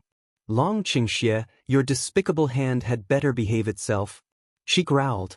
Having skin-to-skin contact with others irked her to no end, and yet here he was, straining his boundaries from time and time again. She attempted to forcibly tear her hand away, but to no prevail. "What's the rush? Your husband is just checking your pulse, having a look at the condition your body is in." The serious expression on his face made her want to curse at him. My ass. The pulse was a pulse, and he was pressing on the center of her palm. He called that pulse taking? Did he seriously think she was that naive? "Let go." She glared at him. "You little pipsqueak, your husband ran back and forth for you, and it was even more dangerous digging that tunnel to go save you. After all that, you won't even allow me the privilege of touching your hand? Ah, such a heartless fellow you are. He unexpectedly did loosen his grip, but shortly after, it went to tease up her chin. As his mesmerizing face neared, he murmured, "Though your husband doesn't know how to take your pulse, your husband does know how to revive your body." All of a sudden, his low voice became the epitome of temptation, for he had hit her weak spot. Indeed, ever since she left the forbidden grounds, she had been thinking about how to revive her body. Unfortunately, not even the necklace spirit knew of a way. "You know? What method?" With his finger holding up her chin, their eyes were placed on the same level. "You're tuning in to the Passion Pages YouTube channel. We're so grateful for your support, and don't forget to subscribe to join us on this incredible journey through captivating stories. Your generosity through donations truly makes a world of difference, as it's the primary source of revenue that allows me to expand and enhance this channel for you. Thank you from the bottom of my heart for being a part of this adventure.